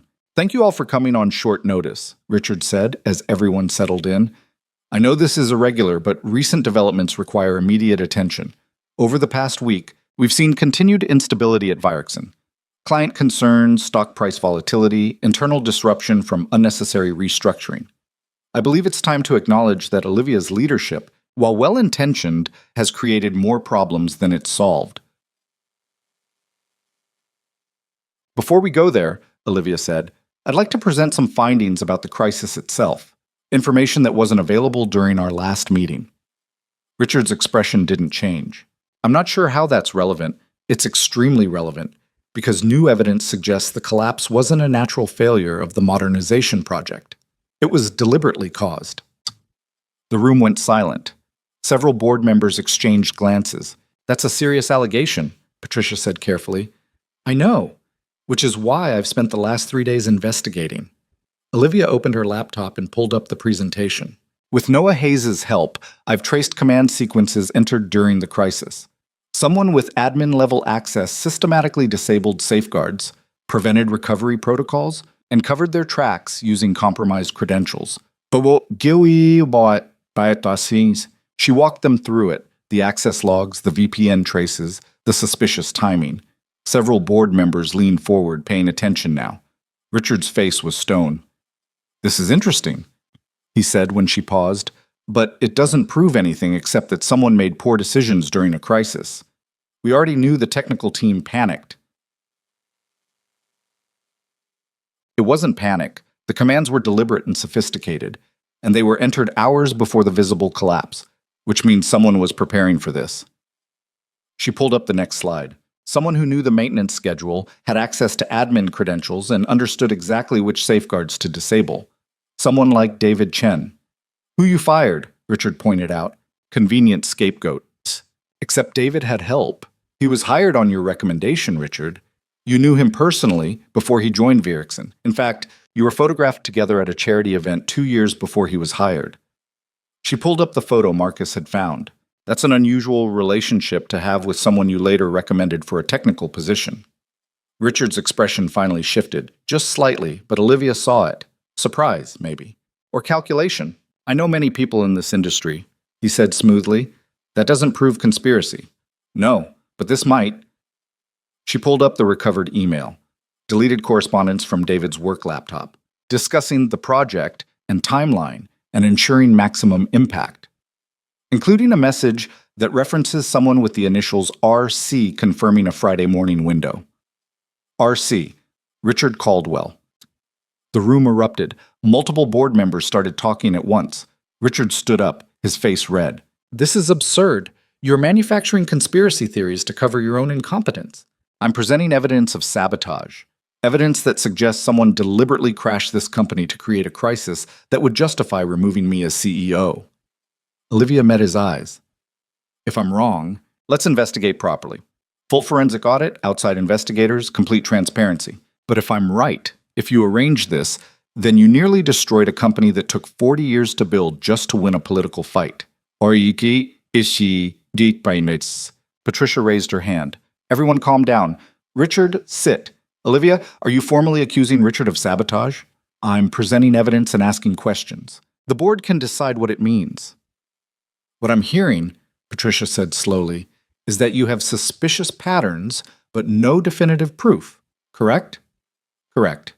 And Richard, I assume you deny any involvement? Absolutely. This is a desperate attempt to deflect blame. Then we need an independent investigation, full audit of the crisis, David Chen's employment and termination, all communication between board members and technical staff during the relevant period. If there's nothing to hide, the investigation will clear everyone. If there is something, She looked at Richard. Then we need to know. The vote was close, 8-4 in favor of the investigation. Richard's face was murderous, but he didn't leave. He sat there while the board discussed investigation parameters, looking like a man planning his revenge. When the meeting ended, Patricia pulled Olivia aside. That was risky, she said quietly. I know. If the investigation doesn't find anything concrete linking Richard to sabotage, he'll have grounds to sue you personally for defamation. You understand that? I understand. Was it worth it? Olivia thought about Noah spending 3 sleepless days tracing evidence, about the company her father built almost collapsing because someone wanted her job, about all the employees who would have lost everything if Saturday's crisis hadn't been stopped. Yes, she said. It was worth it. She went back to her office and found Noah waiting, looking anxious. How'd it go? He asked. They approved an investigation, independent forensic audit, full access to everything. It'll take weeks, maybe months. And until then? Until then, Richard and I are both still here, circling each other like sharks. She collapsed into her chair. Thank you for finding all of this, for staying up all night chasing conspiracy theories I wasn't even sure were real. They're real. Whether we can prove it legally is another question, but someone definitely sabotaged that system. He picked up his laptop. I should go. Lily's got a science project due tomorrow, and I promised I'd help her build a volcano. Noah, she hesitated. Someone from Technova called me last week, trying to recruit you, offering permanent employment. His expression didn't change. I know. They called me too. Why didn't you mention it? Because I'm not interested. I've got a contract with you through the end of the month. After that, he shrugged. We'll see. But I'm not breaking an agreement just because someone waves money at me. Even if they're offering real stability, benefits, career path, everything I can't guarantee? Even then, I might not trust you, Olivia, but I keep my word. That matters to me, even when it probably shouldn't. He left before she could respond. Olivia sat in her empty office as evening turned to night, thinking about trust and worth, and whether she deserved the second chance Noah was giving her. She'd accused a board member of sabotage based on evidence that might not hold up legally.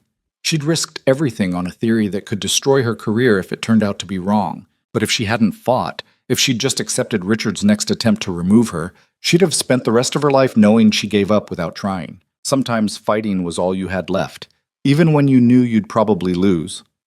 Her phone buzzed. A text from Patricia. Investigation starts Monday. Get some rest. You're going to need it. Olivia looked at the empty office, the papers scattered across her desk, the city lights visible through her window. She thought about going home to her empty penthouse. Instead, she opened her laptop and started drafting next week's priorities. She might lose this fight. Richard might win. The investigation might clear him, and she might be forced out anyway. But until that happened, she still had a company to run, and she was going to run it right if it killed her. The investigation started Monday with 3 auditors from an independent forensics firm setting up in a conference room that quickly became off-limits to everyone except Patricia and the legal team. Olivia watched them carry in boxes of equipment and felt her stomach twist. Everything she'd built over the past 2 weeks, the restructuring, the stability, the fragile trust she was trying to rebuild, now depended on what 3 strangers found buried in server logs and email archives. Richard didn't acknowledge her in the hallways anymore. He'd walk past like she didn't exist, which somehow felt worse than open hostility. At least anger was honest. This cold dismissal was calculated, a preview of what her career would look like if the investigation cleared him. Tuesday morning brought the first real problem. One of Virexon's largest clients, a healthcare network processing millions of transactions daily, sent a formal letter requesting assurances about system stability. The letter was professional, carefully worded, but the message was clear. Prove you fix things, or we're moving to a competitor. Olivia called an emergency meeting with Marcus and the infrastructure team. They gathered in the command center, the same room where they'd watched everything collapse 3 weeks ago. The screen still showed system diagnostics, but now they were mostly green. Mostly. How solid are we? Olivia asked. Marcus pulled up a status board. Solid enough. Noah's fixed 18 of the original 23 vulnerabilities. The remaining 5 are low priority, shouldn't cause immediate issues. But there's always a but. But we're still running on patched legacy systems. We need a complete rebuild to be truly stable long term. That's months of work, millions in investment, and right now we don't have the budget or the board approval for it. So we're stable until we're not. Basically, yes. Olivia looked at the screens showing green indicators that were really just temporary fixes, holding together a fractured infrastructure. She thought about the healthcare network demanding assurances she couldn't honestly give. Can Noah give us a timeline? She asked. For the full rebuild? I'll ask. But Olivia, even with Noah's help, this is bigger than one consultant. We need a dedicated team, proper resources, time to do it right. And every day we delay, the risk increases that something else breaks. She spent the afternoon drafting a proposal for the board, a comprehensive rebuild plan with cost estimates and timelines that made her wince. $3 million. 6 months of intensive work, and no guarantee Richard wouldn't tank it out of spite. Around 5 p.m., her phone rang. Unknown number. She answered cautiously. Olivia Bennett.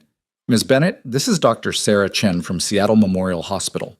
The voice was tight with stress. We're part of the healthcare network that uses your transaction processing systems. I'm calling because we're experiencing intermittent failures accessing patient records, and I was told you're the person to contact. Olivia's blood went cold. What kind of failures? Random database timeouts. We'll try to pull up a patient file and get error messages. It's happening maybe once every 20 transactions, which doesn't sound like much until you realize we're processing thousands of transactions an hour. We've had 3 situations today where doctors couldn't access critical patient history during emergencies. Are you able to access the records eventually? Usually, yes, but the delays are dangerous. We can't have physicians standing around waiting for systems to respond when someone's life is on the line. Dr. Chen paused. I need to know if this is going to get worse, because if it is, we need to start planning transition to a backup provider. Give me 2 hours. I'll have our technical team investigate and get back to you with a status update. 2 hours. After that, I'm recommending to our administration that we initiate the backup protocol. The line went dead. Olivia immediately called Marcus. We have a problem. Seattle Memorial is reporting intermittent database failures, patient records timing out randomly. That's impossible. We've been monitoring those systems constantly. Everything's stable. Well, something's not stable. Get Noah on the line. Now see. 10 minutes later, they were on a conference call with Noah, who sounded like he'd been woken up even though it was barely evening. Intermittent database timeouts, he repeated. Affecting just Seattle Memorial or other healthcare clients too? Marcus checked. 3 other hospitals reporting similar issues. All started within the last 6 hours. Show me the error logs. They spent the next hour tracing the problem. Noah worked from home while Marcus coordinated the office team, everyone speaking in the clipped tones of professionals trying not to panic. Olivia listened, understanding maybe 1 word in 10, watching the clock count down toward Dr. Chen's deadline. Finally, Noah said, Found it. There's a database replication issue. One of the fixes I implemented last week interacts badly with the healthcare system's security protocols. It's not causing corruption, just delays when the systems handshake. I can patch it, but what? But it's going to take 8 hours minimum. I need to write new code, test it on isolated systems, then deploy carefully across all healthcare nodes. If I rush it and break something worse, we're looking at complete outage instead of intermittent delays. Olivia looked at her watch. She had 90 minutes until Dr. Chen's deadline. Can you give them a temporary fix? Something to reduce the timeout frequency while you work on the permanent solution? Maybe. Let me try something. She heard typing. Marcus, I'm sending you a script. Run it on the healthcare cluster and see if it helps. They implemented Noah's temporary fix. The timeout frequency dropped from every 20 transactions to every 100. Better, but still not acceptable for life-critical systems. Olivia called Dr. Chen back with 15 minutes to spare. We've identified the issue and implemented a temporary fix, she said. You should see improvement immediately. Our team is working on a permanent solution that'll be deployed overnight. How much improvement? Significant. But I'm not going to lie to you. We're still working through infrastructure issues from a recent system upgrade. If your administration needs to initiate backup protocols for safety, I understand, but I'm asking for 24 hours to prove we can stabilize this completely. Dr. Chen was quiet for a long moment. 24 hours. After that, if we're still seeing problems, we're switching providers. I have to prioritize patient safety over vendor relationships. I understand completely. After she hung up, Olivia sat in her office feeling the walls close in again. 3 weeks ago, they'd barely survived a complete collapse. Now they were hemorrhaging clients because the systems holding everything together were still fragile. And somewhere in the building, 3 auditors were digging through evidence trying to determine if Richard had deliberately caused the original crisis. Her phone buzzed. A text from Noah. Working on permanent fix now. Should have it ready by 3 a.m. Need you to approve emergency deployment protocol. She typed back. Approved. Whatever you need. His response came immediately. This is the 3rd emergency in 3 weeks. System can't keep running on patches and prayers. Need to talk about long-term solution. She stared at the message, knowing he was right. They were barely holding things together, and every fix created new complications. But long-term solutions required resources she didn't have, and board approval that Richard would block out of spite. I know. Working on it, she typed back. Then, because she was tired and scared and maybe a little desperate, thank you for everything. The response took longer this time. Just doing the job. Don't make it weird. She almost laughed. Even in crisis, Noah couldn't accept gratitude without deflecting. She wondered if that was from years of being undervalued or if he'd always been that way. Around midnight, Patricia called. The auditors found something, she said without preamble.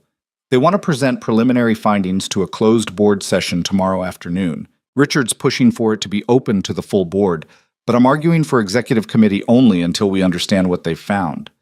Can you tell me what it is? Not over the phone, but Olivia, prepare yourself. Whatever they found, it's significant enough that they're moving faster than expected. Is that good or bad for me? I honestly don't know. Olivia didn't sleep that night. She stayed in her office monitoring the healthcare systems while Noah worked remotely on the permanent fix. Around 2 a.m. She got a notification that someone had badged into the building. She checked the security logs and saw Noah's name. She found him in the basement server rooms, running diagnostic tests on one of the main clusters. He looked like hell. Unshaven, hair a mess, wearing the same flannel shirt he'd had on during their video call earlier. I thought you were working from home, she said. I was, but I need physical access to these servers to test the fix properly. Can't risk deploying something that crashes the whole cluster. You could have waited until morning. Dr. Chen gave you 24 hours. That clock's ticking. He pointed at a screen showing test results. This fix is going to work, but it's complicated. I need to be here to monitor the deployment in case something goes wrong. Have you slept at all? Not really. He rubbed his eyes. Lily's at Mrs. Chen's. Told her I had to work late. She asked if this was going to be a regular thing. Me disappearing in the middle of the night. I didn't know what to tell her. Olivia felt that familiar guilt twist in her stomach. Noah, if this is too much, it's too much. But what choice do I have? Walk away and let the healthcare systems fail? Let people die because I wanted a good night's sleep? He turned back to his keyboard. I'm not built that way. Never have been. It's probably why I ended up divorced and working retail instead of... He stopped himself. Instead of what? Nothing. Forget it. But Olivia couldn't forget it. She'd never thought about Noah's life before Verickson, before the divorce he'd mentioned once and never elaborated on. Before his wife died, she assumed that's what after losing his wife meant, though he'd never explicitly said so. The healthcare fix will be ready in about an hour, Noah said, changing the subject. I'll deploy it across all affected nodes, monitor for problems, and if everything's stable, you can tell Dr. Chen it's handled. What about the board meeting tomorrow? The auditor's preliminary findings? What about it? If they found evidence Richard sabotaged the company, you're the one who uncovered it. The board might want you there to explain the technical details. Noah shook his head. I'm a consultant, not an employee. I'm not testifying in board meetings or getting involved in company politics. I find problems, I fix problems, and I go home. That's it. Even if those politics nearly destroyed everything you built? Especially then. Because the second I step into that boardroom and start pointing fingers, I become part of the problem. I become someone with an agenda instead of someone stating facts. He met her eyes. You asked me to trace the sabotage. I did. What you do with that information is your decision, not mine. He was right, of course. This was her fight, not his. But she wished, just for a moment, that she had someone standing beside her in that boardroom instead of facing Richard's calculated hatred alone. "Okay," she said quietly. "Do what you need to do. I'll handle the board." She left him in the server room and went back upstairs to prepare for a meeting that could end her career. The healthcare fix deployed at 3:30 a.m. without complications. By 6 a.m., all systems were stable and the error rates had dropped to essentially zero. Olivia sent status updates to Dr. Chen and the other affected hospitals, then allowed herself 2 hours of sleep on her office couch before the board meeting. The executive committee gathered at 2 p.m. Just Patricia, Richard, 2 other senior board members, legal counsel, and the 3 auditors. Olivia walked in feeling like she was heading toward a firing squad. The lead auditor was a woman named Jennifer Torres, middle-aged and serious, the kind of person who'd spent her career finding things people wanted to stay hidden. She set up her laptop without pleasantries and launched into her presentation. "We've completed preliminary analysis of the system collapse 3 weeks ago," she began. "Our findings indicate deliberate sabotage by at least one individual with administrative access to core infrastructure. The sabotage was sophisticated, carefully planned, and designed to maximize damage while minimizing traceability." Richard's expression didn't change, but Olivia saw his jaw tighten slightly. Jennifer continued, "We've identified 3 user accounts that entered malicious commands during the collapse: David Chen, Rachel Kim, and Thomas Werner. However, forensic analysis shows all 3 accounts were accessed remotely via VPN from IP addresses that don't match the user's known locations during the relevant timeframe." "Meaning what?" Patricia asked. "Meaning someone compromised those accounts and used them to hide their identity. We've traced the VPN service to a payment account registered through a shell company. That company's formation documents list a law firm called Whitmore and Associates as the registered agent." She pulled up a document on the screen. Olivia felt her heart start racing. Whitmore and Associates has done extensive work for board member Richard Caldwell over the past 5 years, including setting up several investment vehicles and consulting arrangements. The shell company used to pay for the VPN service was created 8 months ago, approximately the same time the modernization project began. Richard stood up. "This is circumstantial at best. I've used Whitmore and Associates for various legitimate business purposes. That doesn't connect me to sabotage." "You're correct that it's circumstantial," Jennifer said calmly.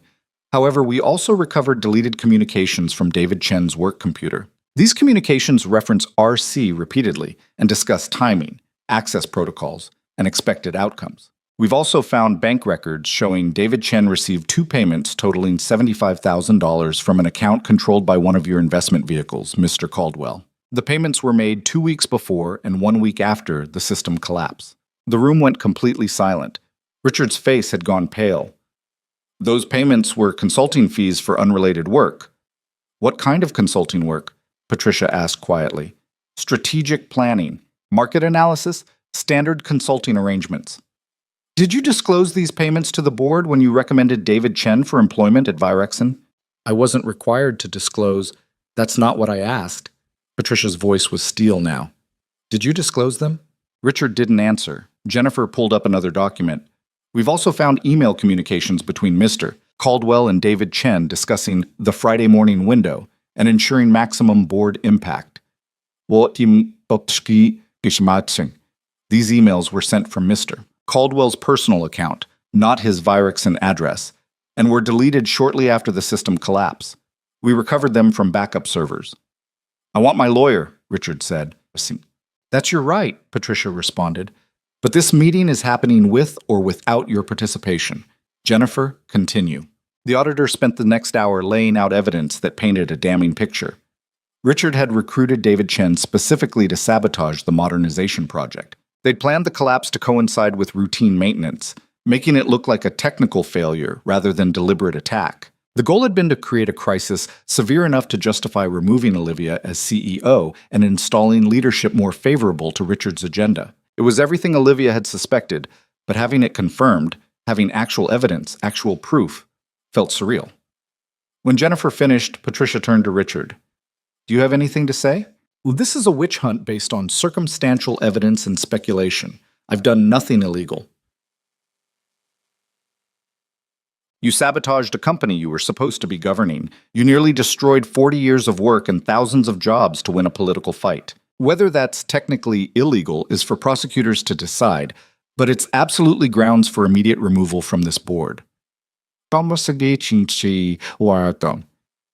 You can't. I absolutely can. I'm calling for an emergency vote to terminate Richard Caldwell's position on the board, effective immediately. All in favor? Every hand went up except Richard's. Motion carries. Richard, you're removed from the board. Legal will be in contact regarding potential civil and criminal liability. Security will escort you from the building. Richard looked around the room like he couldn't believe what was happening. Then his eyes landed on Olivia, and the hatred there was pure and absolute. This isn't over, he said quietly. You think you've won, but you've made an enemy who has resources you can't imagine. I'll destroy you, Olivia. Maybe not today, maybe not this year, but eventually. You'll wish you'd never accused me of anything. Get him out of here, Patricia said to security. They watched Richard leave, flanked by 2 security officers who'd been waiting outside. When the door closed, the room released a collective breath. Patricia looked at Olivia. You were right. I'm sorry I doubted you. I had doubts too, Olivia admitted. If Noah hadn't found that evidence, but he did. And now we need to deal with the fallout. The media is going to devour this story. Board members sabotaging his own company to stage a corporate coup. It's going to be everywhere. We need crisis communications, legal strategy, client reassurance. This is going to be messy. I know. Can you handle it? Olivia thought about the past 3 weeks. The sleepless nights, the constant crises, the feeling of drowning in problems she was barely qualified to solve. She thought about Noah working until 3 a.m. to fix systems while his daughter stayed with a neighbor. About Dr. Chen choosing to trust her for 24 hours. About Patricia asking if she could handle what came next. I don't know, she said honestly, but I'm going to try. The news broke within hours. Someone on the board, probably Patricia, leaked enough information to friendly journalists that by evening, every major tech publication was running stories about corporate sabotage at Virexon. Richard's name was everywhere, accompanied by speculation about criminal charges and SEC investigations. Olivia's phone didn't stop ringing, clients wanting reassurance, board members demanding updates, media requesting interviews. She ignored most of it and focused on what mattered, keeping systems stable, maintaining client relationships, and preventing Richard's scorched earth exit from burning down everything in its path. Around 8 p.m., she got a text from Noah. Saw the news. You okay? She stared at the message for a long moment before responding. Surviving. Barely. How's Lily? Confused why her dad keeps working late. I told her it's temporary. Hope that's true. It will be. I promise. Don't make promises you can't keep. She wanted to argue, to insist she had everything under control, but they both knew that was a lie. So instead she typed, Thank you for believing me when I had no proof, for trusting that I wasn't making up conspiracies. The response took several minutes. I didn't trust you. I trusted the evidence. There's a difference. She smiled despite everything. Even now, even after being proven right about the sabotage, Noah couldn't let himself acknowledge that maybe, just maybe, she was worth trusting. Fair enough, she typed back. Get some sleep, you've earned it. You too. You look terrible in all those news photos. She laughed out loud at that. Leave it to Noah to puncture the drama with brutal honesty. The next 2 weeks were a controlled chaos of depositions, client meetings, and damage control. Richard hired a team of lawyers who immediately started threatening countersuits for defamation and wrongful termination. The SEC opened an investigation. Several clients switched to competitors despite Olivia's reassurances. The stock price bounced around like a drunken gambler's luck. But slowly, so slowly Olivia almost didn't notice at first, things started stabilizing. Noah completed the permanent healthcare fixes without further incidents. Dr. Chen sent a formal letter thanking Virexon for their rapid response and confirming Seattle Memorial would continue their partnership. Marcus's team made progress on the remaining system vulnerabilities. 2 new board members were appointed to replace Richard and one of his allies who resigned. 3 weeks after Richard's removal, Olivia sat in her office reviewing quarterly projections that were actually positive for the first time since she'd become CEO. The company was still fragile, still recovering, but the bleeding had stopped. Her phone rang.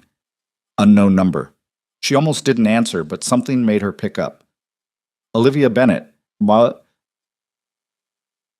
Miss Bennett, This is Detective Sarah Morrison with the Seattle Police Department Economic Crimes Unit. I'm calling regarding Richard Caldwell and the alleged sabotage at Virexon Technologies.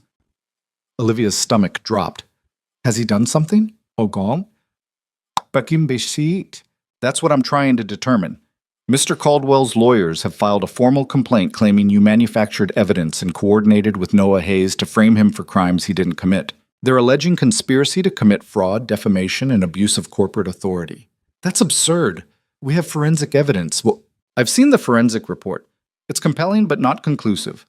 What I need from you is a complete timeline of events, all communications between you and Mr. Hayes regarding the investigation, and documentation of the decision-making process that led to accusing Mr. Caldwell of sabotage. Of course, whatever you need. Oops. I should warn you, Mr. Caldwell is wealthy, connected, and very motivated to discredit you. If there are any irregularities in how you conducted this investigation, his lawyers will find them and use them to destroy your credibility. Are you prepared for that level of scrutiny? Olivia thought about Noah's warning weeks ago. If you accuse Richard without absolute proof, he'll destroy you. Not just remove you as CEO, he'll make sure you never work in this industry again. I'm prepared, she said, because I'm telling the truth. Truth and provable facts aren't always the same thing. But okay, I'll need you to come down to the station tomorrow morning. Bring your lawyer. After she hung up, Olivia sat staring at her phone and feeling the ground shift beneath her again. She'd won the battle. Richard was gone. The company was stabilizing, but apparently the war was just beginning. She called Patricia and explained the situation. Patricia's response was immediate and grim. Richard's playing the long game. He knows the forensic evidence is strong enough that criminal charges are likely. So he's trying to flip the narrative, make you the villain, claim you orchestrated a frame-up, muddy the waters enough that prosecutors hesitate to move forward. It's a smart strategy. But what do I do? You cooperate fully, you tell the truth, and you pray that Detective Morrison is as good at her job as Richard's lawyers are at theirs. That night, Olivia worked late assembling every document, every email, every piece of evidence that showed her investigation had been conducted properly. Around 11 p.m., she realized she needed Noah's help, needed his timeline of discovery, his methodology for tracing the sabotage, everything that would prove they hadn't manufactured evidence. She called his cell. No answer. She tried again, still nothing. Getting worried now, she called Mrs. Chen. It's Olivia Bennett from Virexon. Is Noah there? He's at the hospital, Mrs. Chen said, and Olivia's heart stopped. Lily had an accident at school today, fell off the playground equipment and hit her head. They think she has a concussion. Noah's been there all evening. Which hospital? Seattle Memorial. But Ms. Bennett, Olivia didn't hear the rest. She grabbed her keys and ran. She found Noah in the pediatric emergency department, sitting in an uncomfortable plastic chair outside a curtained exam area. He looked worse than she'd ever seen him, pale, exhausted, radiating the specific terror that came from being a parent watching your child hurt. Noah, she said softly. He looked up, and for a second she saw genuine surprise cross his face. Then it was gone, replaced by that careful, neutral expression he wore like armor. What are you doing here, he asked. Mrs. Chen told me about Lily. I came to... She realized she didn't actually know why she'd come. To help? To check on him? Because the thought of Noah sitting here alone dealing with this made something in her chest hurt? To see if you needed anything. I'm fine. You're not fine. Have they told you anything? Probable concussion. They're doing a CT scan to rule out anything worse. She's scared and confused and keeps asking why her head hurts so much. And I can't... His voice cracked slightly. He stopped, took a breath, composed himself. I can't do anything except sit here and wait. Olivia sat down in the chair next to him. You're doing what you're supposed to do. Being here. That's everything. Boss? Is it? Because from where I'm sitting, being here means I wasn't at work this afternoon when the school called. Mrs. Chen had to pick Lily up because I was in a server room fixing problems for a company that's probably going to fire me eventually anyway. And now my daughter has a concussion because I wasn't... Stop. This isn't your fault. Kids fall on playgrounds. I know that. But I'm supposed to be there when it happens. I'm supposed to be the one who gets the call, who drops everything, who... He put his head in his hands. I'm all she has. If I'm not there, you are there. You dropped everything and came. That's what matters. They sat in silence for a while.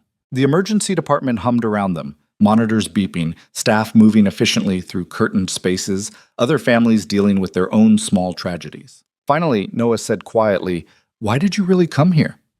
"Because I needed to talk to you about Richard's countersuit, and when I couldn't reach you, Mrs. Chen told me what happened, and I..." She paused. "I don't know. I just came. I didn't think about it. You should go. I appreciate the concern, but I need to focus on Lily right now, not work problems. I'm not here about work. Then why are you here?" She didn't have a good answer for that, because sitting in her office knowing Noah was alone in a hospital had felt wrong. Because despite everything, the firing, the distrust, the careful distance he maintained, she'd somehow started to care what happened to him.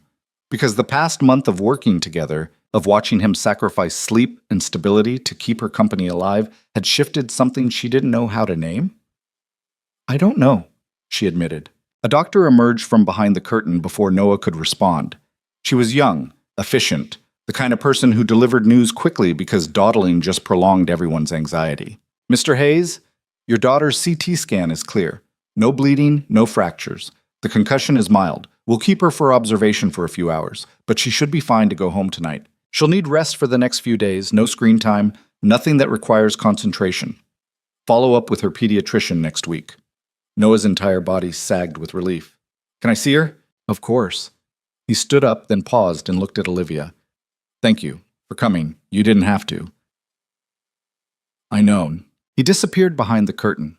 Olivia sat in the plastic chair for another moment, listening to his voice mixing with Lily's higher pitch, the relief audible in both. Then she stood up and left before she could examine too closely why she'd come in the first place. She drove back to her apartment through empty streets, thinking about Noah sitting in that hospital chair looking terrified and exhausted, about the way his voice had cracked when he talked about not being there when Lily fell, about the impossible balance he was trying to maintain between survival and presence.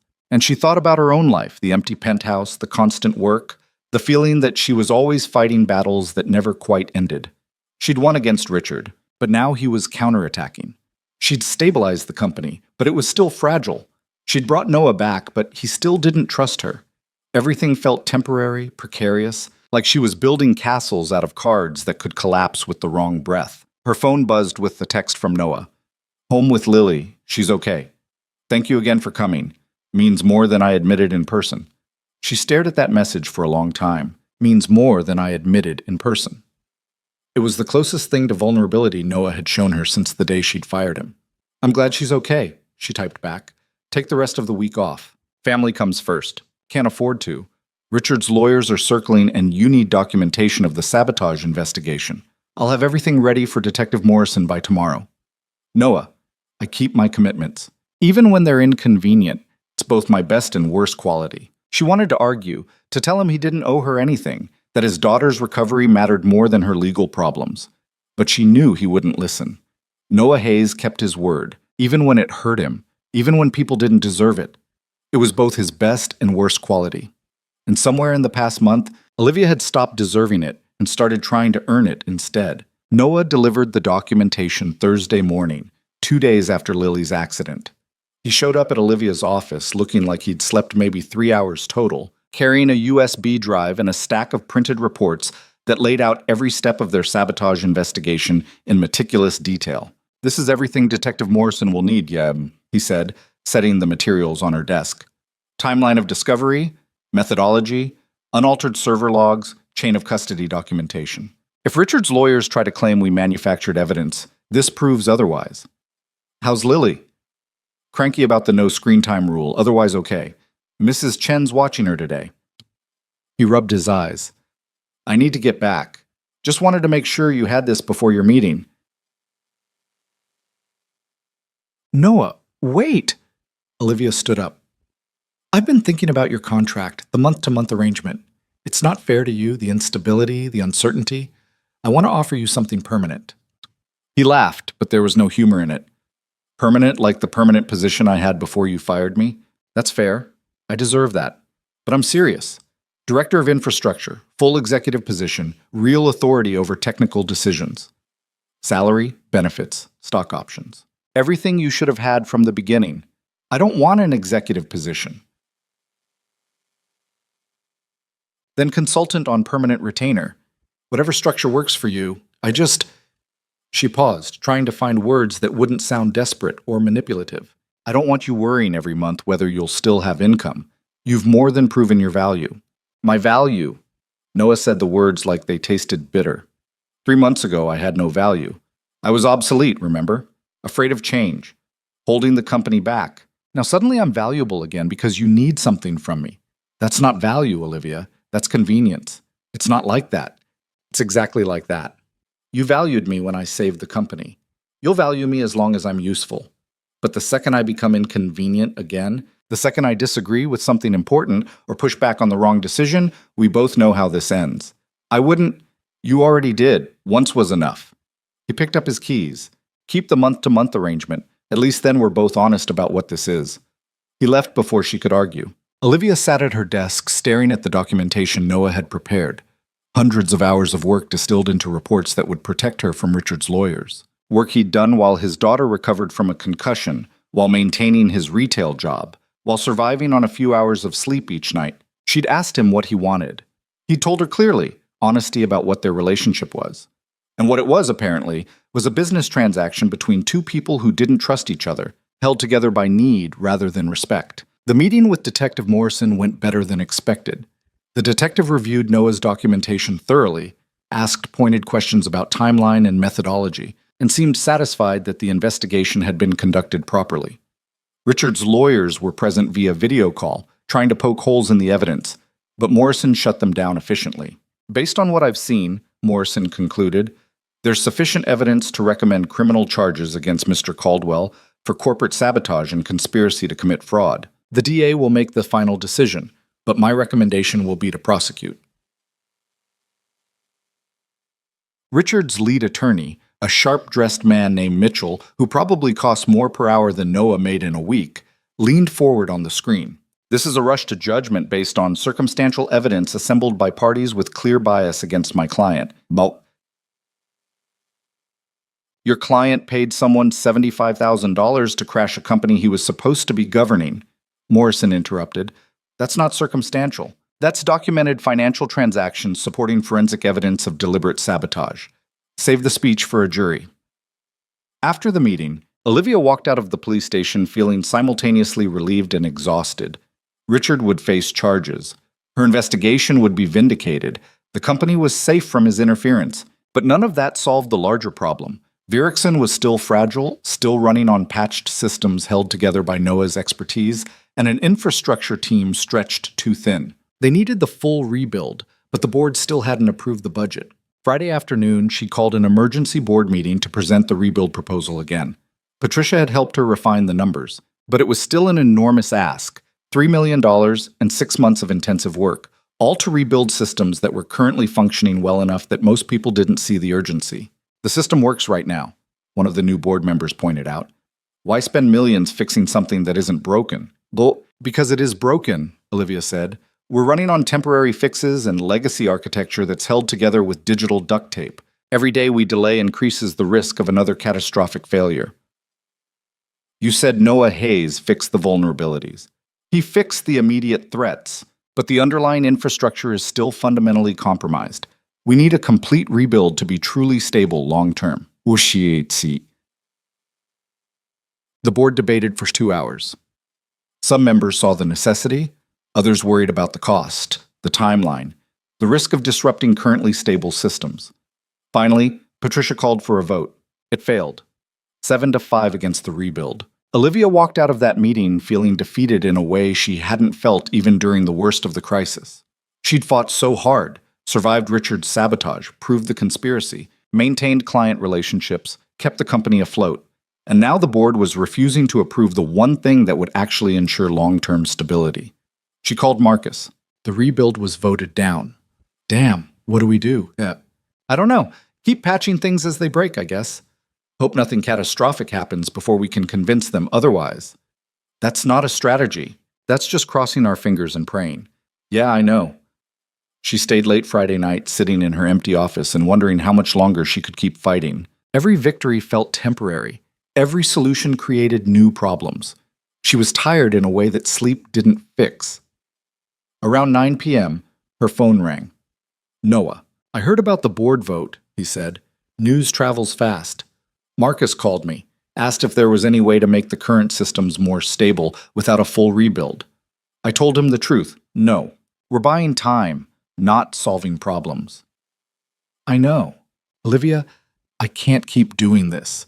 The emergency calls at 3 a.m., the constant crisis management, the knowledge that everything could collapse again at any moment. I've got a 7-year-old daughter who needs stability, and I can't provide that when I'm constantly putting out fires for a company that won't invest in permanent solutions. She felt something cold settle in her stomach. Are you quitting? I'm thinking about it.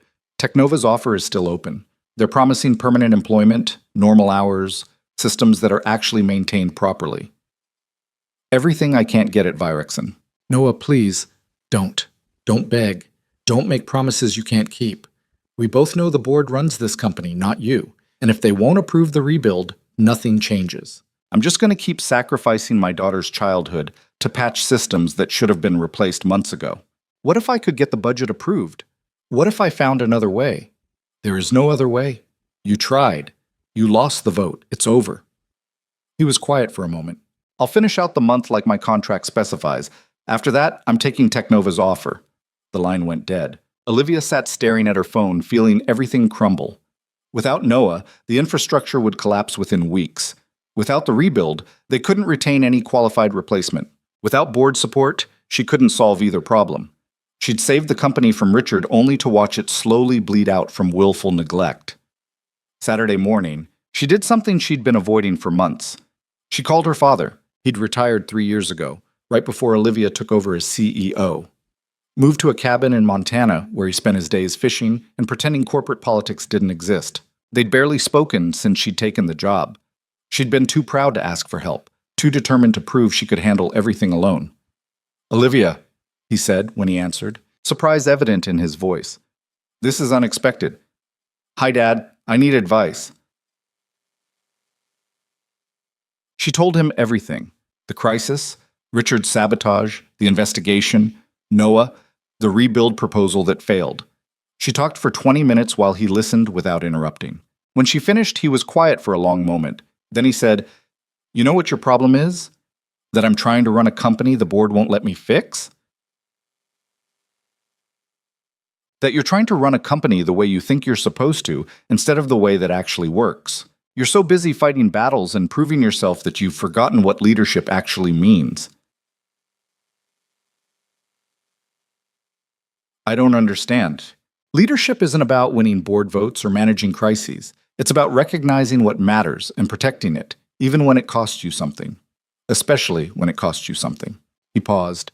You've got an engineer who's sacrificing everything to keep your company alive. A man who works 3 a.m. emergencies while his daughter recovers from injuries, who maintains systems nobody else understands, who came back after you fired him because it was the right thing to do.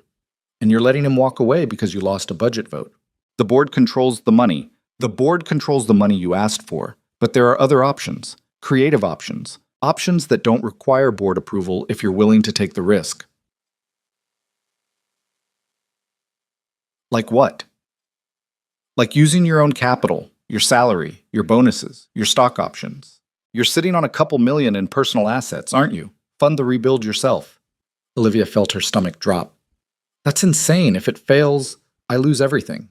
And if you don't do it, you lose everything anyway. The company collapses, Noah leaves, your career is finished. At least this way you're failing on your own terms, betting on something you believe in instead of waiting for other people to save you. That's not how corporate governance works. Screw corporate governance. You're the CEO. Find a way. He laughed, but it was gentle. You know what I remember about building this company? The moments I broke the rules. The times I invested my own money when investors said no. The decisions that should have destroyed me but somehow worked because I cared more about the outcome than the risk. That's not recklessness, kiddo. That's conviction. After they hung up, Olivia sat in her apartment and did something she hadn't done in months. She actually calculated her personal finances: salary, bonuses, stock options, the inheritance from her mother. Her father was right. She had about 2 million in liquid assets, maybe 3 if she sold some investments. It was enough to fund the rebuild. Barely. If she paid Noah's team directly, hired contractors on her own authority, and bypassed the board entirely, she could make it happen. She'd be betting everything on a project that might fail. If the rebuild didn't work, she'd be broke and unemployed. If the board found out and disapproved, she'd probably face legal action for unauthorized spending. If anything went wrong, she'd have no one to blame and nowhere to hide. But Noah would stay, the company would stabilize. And maybe, just maybe, she'd finally do something that proved she deserved the title her father had given her. Monday morning, she called Noah before he could submit his resignation. "Don't take the Technova offer," she said. "Not yet. Give me 1 week. Olivia, 1 week. I'm going to fix this." "How?" "The board already—" "Let me worry about the board. Just give me 1 week before you make any final decisions." He was quiet for a long moment. Then he said, "1 week, but that's it. What do you mean?" She spent Monday and Tuesday liquidating investments, transferring funds, setting up the financial infrastructure to fund the rebuild privately. Wednesday morning, she called Marcus into her office and told him the plan. "You're going to bankrupt yourself," he said. "Probably, but I'm going to do it anyway." She handed him a project plan. "I need you to coordinate the rebuild, hire contractors, order equipment, manage timelines. Everything you need is in this document.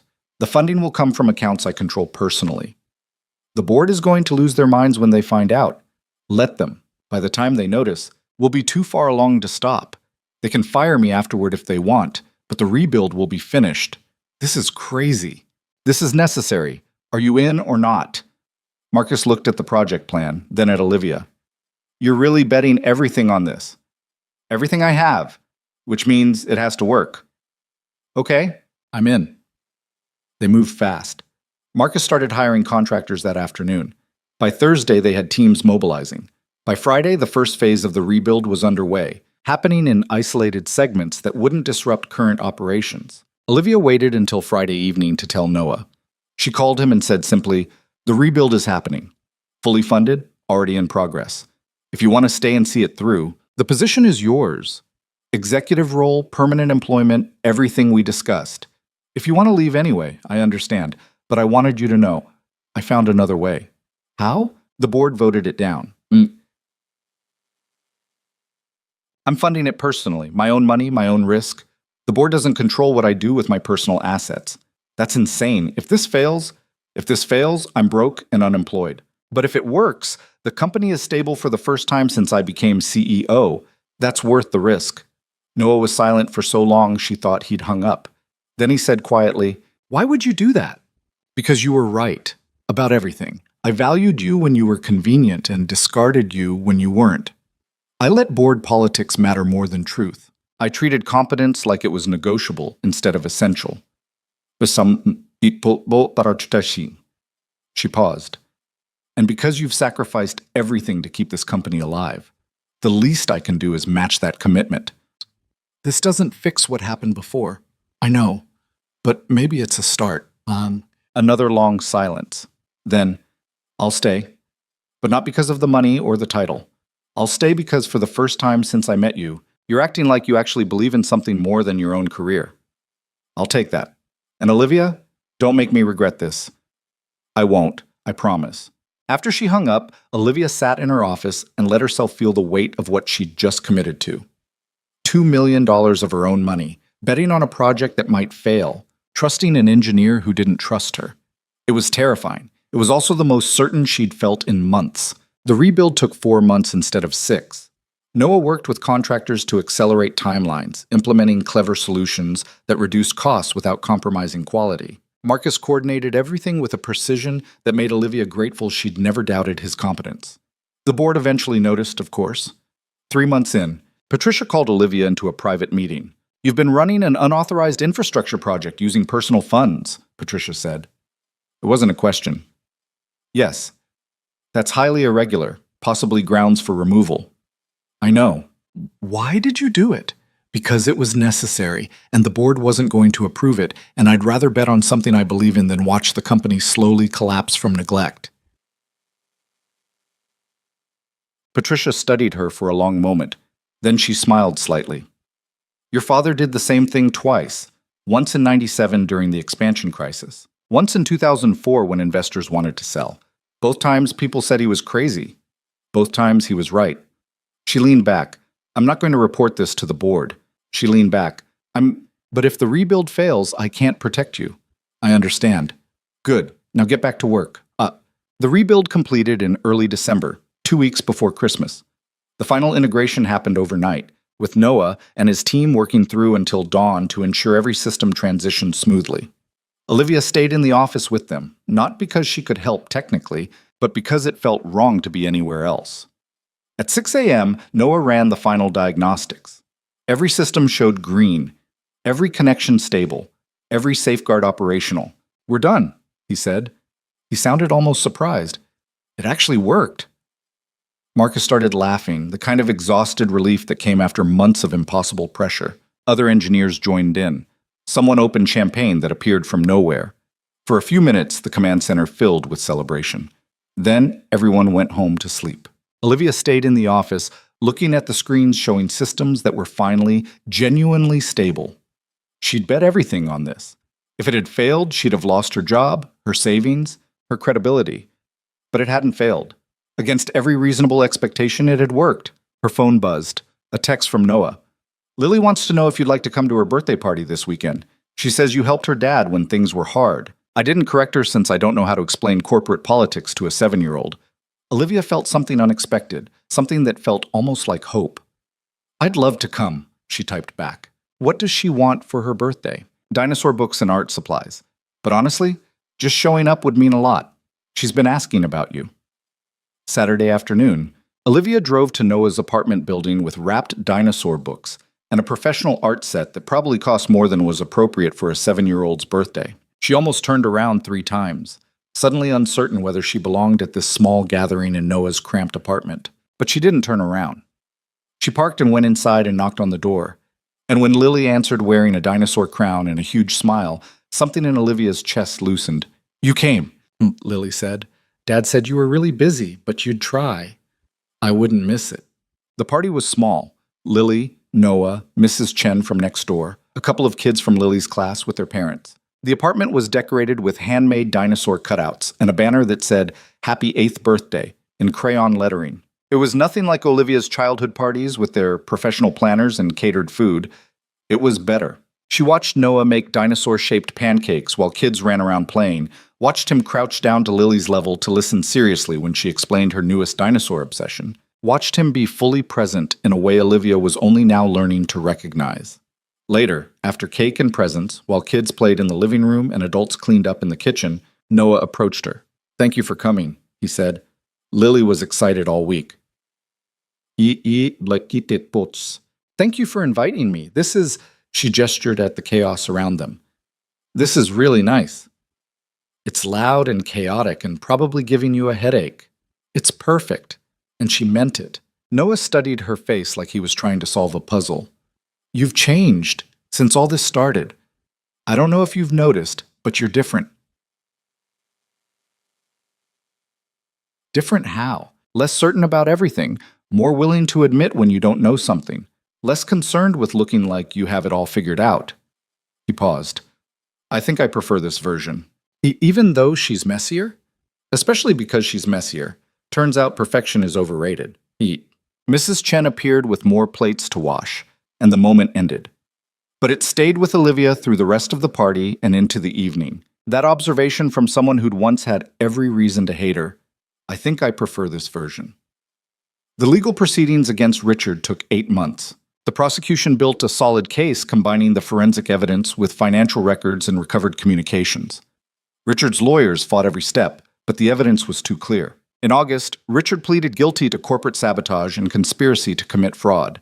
He was sentenced to 3 years in prison and ordered to pay $7 million in restitution to Virexon. It was a fraction of what he'd cost the company, but it was something. Olivia wasn't in the courtroom when the sentence was read. She'd moved past Richard by then, past the anger and the vindication. He'd lost everything trying to take something from her, and that felt like enough punishment without her needing to witness it. By September, Virexon had recovered almost completely. Client relationships stabilized. The stock price climbed to pre-crisis levels. The rebuilt infrastructure hummed along without drama, doing exactly what it was supposed to, working invisibly, reliably, boringly. Olivia promoted Marcus to COO and gave him authority over most daily operations. She promoted Noah to Executive Director of Infrastructure with a team of 15 engineers reporting to him. She restructured the board to include more technical voices and fewer investment bankers. And she started going home at reasonable hours. It took her a while to figure out what to do with time that wasn't consumed by crisis management. She'd spent so long defining herself by work that having space for anything else felt strange. But she learned, slowly, imperfectly. One evening in October, she found herself sitting in a coffee shop near Noah's apartment, working on her laptop without any particular urgency. Noah appeared around 7, having just dropped Lily at a friend's house for a sleepover. "Stalking me again?" he asked, but he was smiling. "Just in the neighborhood. Your office is 12 miles from here." "Okay, fine, I was hoping to run into you." She closed her laptop. "Do you have dinner plans?" "Are you asking me out?" "I'm asking if you want to get dinner. Interpret that however you want." He sat down across from her. "Ross, this is going to make work complicated." "Probably, but work's always complicated. At least this way it might also be interesting." "I don't trust you," he said. "Not meanly, just honestly." "I know, but you trust me more than you did 6 months ago, right? Maybe marginally. Then maybe 6 months from now, you'll trust me a little more. And 6 months after that, even more. I'm patient. I can wait." Noah laughed. "You're really bad at this. You know that, right? The whole romantic interest thing. You're making it sound like a business proposal. Would you prefer I be less direct?" "No. I prefer you exactly like this. Messy and honest and completely failing at being smooth." He stood up. "Come on. There's a Thai place 3 blocks from here that Lily loves. We can get dinner, and you can tell me more about this multi-year plan to gradually earn my trust." They walked through October evening streets while Noah pointed out places Lily liked. The bookstore where she spent her allowance, the park where she'd learned to ride a bike, the ice cream shop that had a dinosaur painted on the window. He talked about his daughter with the unselfconscious pride of someone who'd built his entire life around another person's happiness. Olivia listened and thought about all the things she'd sacrificed for career advancement, the relationships she'd neglected, the experiences she'd missed, the years she'd spent climbing ladders that led to empty offices and insomnia. She'd achieved everything she thought she wanted and discovered it wasn't enough. Success without connection was just isolation with better furniture. But maybe, if she kept showing up, kept being honest, kept choosing presence over performance, maybe she could build something different, something that felt less like achievement and more like actual living. "You're quiet," Noah said. "Just thinking." About? About how 6 months ago, I thought saving the company was the most important thing I could do, and now I'm not sure saving it mattered as much as how I saved it, or who I became in the process. Noah was quiet for a moment. Then he said, "I think that's the first genuinely wise thing I've heard you say." "Thanks, I think. It's a compliment. Wisdom isn't about having answers. It's about asking better questions." They reached the Thai restaurant, a small place with mismatched chairs and walls covered in string lights. Noah ordered half the menu. Apparently he'd been coming here for years and knew exactly what was good.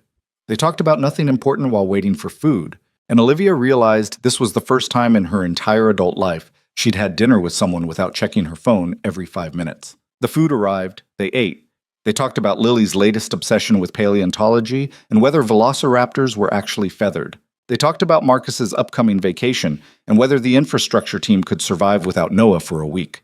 They talked about everything except work, except trust, except the complicated history between them. And somewhere in that ordinary conversation over pad thai and spring rolls, Olivia understood something she'd been too busy to recognize before. This was what mattered, not the board meetings or stock prices or headlines about corporate sabotage. This, sitting across from someone who'd seen her at her worst and was willing to believe she could be better, building something real out of failure and honesty, and the willingness to keep showing up even when trust didn't come easy. "What?" Noah asked, noticing her expression. "Nothing. Just, thank you." for giving me another chance. You didn't have to. You made it hard to say no. Made it hard to betting your entire life savings on a rebuild to prove you meant what you said. That was either incredibly stupid or incredibly brave. I'm still not sure which. Can it be both? Yeah, I think maybe it can. They finished dinner and walked back toward where Olivia had parked. The evening had turned cold, autumn giving way to the first hints of winter. Noah walked with his hands in his pockets, comfortable with silence in a way Olivia was still learning. I should go, she said when they reached her car. Let you get back to whatever you do on Saturday nights when Lily's having sleepovers. I usually work on projects around the apartment, exciting stuff. You're welcome to come help if you want to learn how to fix a leaky faucet. She almost said yes, almost followed him back to his apartment to spend the evening doing ordinary domestic tasks that had nothing to do with corporate leadership or crisis management. But she stopped herself. Rain check, she said. I'm still learning how to not rush things. That's probably wise. See? Asking better questions. She drove home through city streets thinking about faucets and trust and the difference between wanting something and being ready for it. She'd wanted Noah's respect for months, wanted to prove she deserved his expertise and his time. But she was only now beginning to understand what actually earning those things required.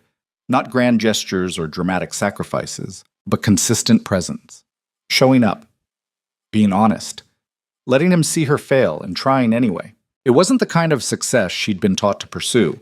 There were no promotions or headlines or corner offices at the end of this road. Just the possibility of building something real with another equally imperfect person who'd learned the same hard lessons about what mattered. 6 months later, in early April, Olivia stood in front of the board presenting annual results.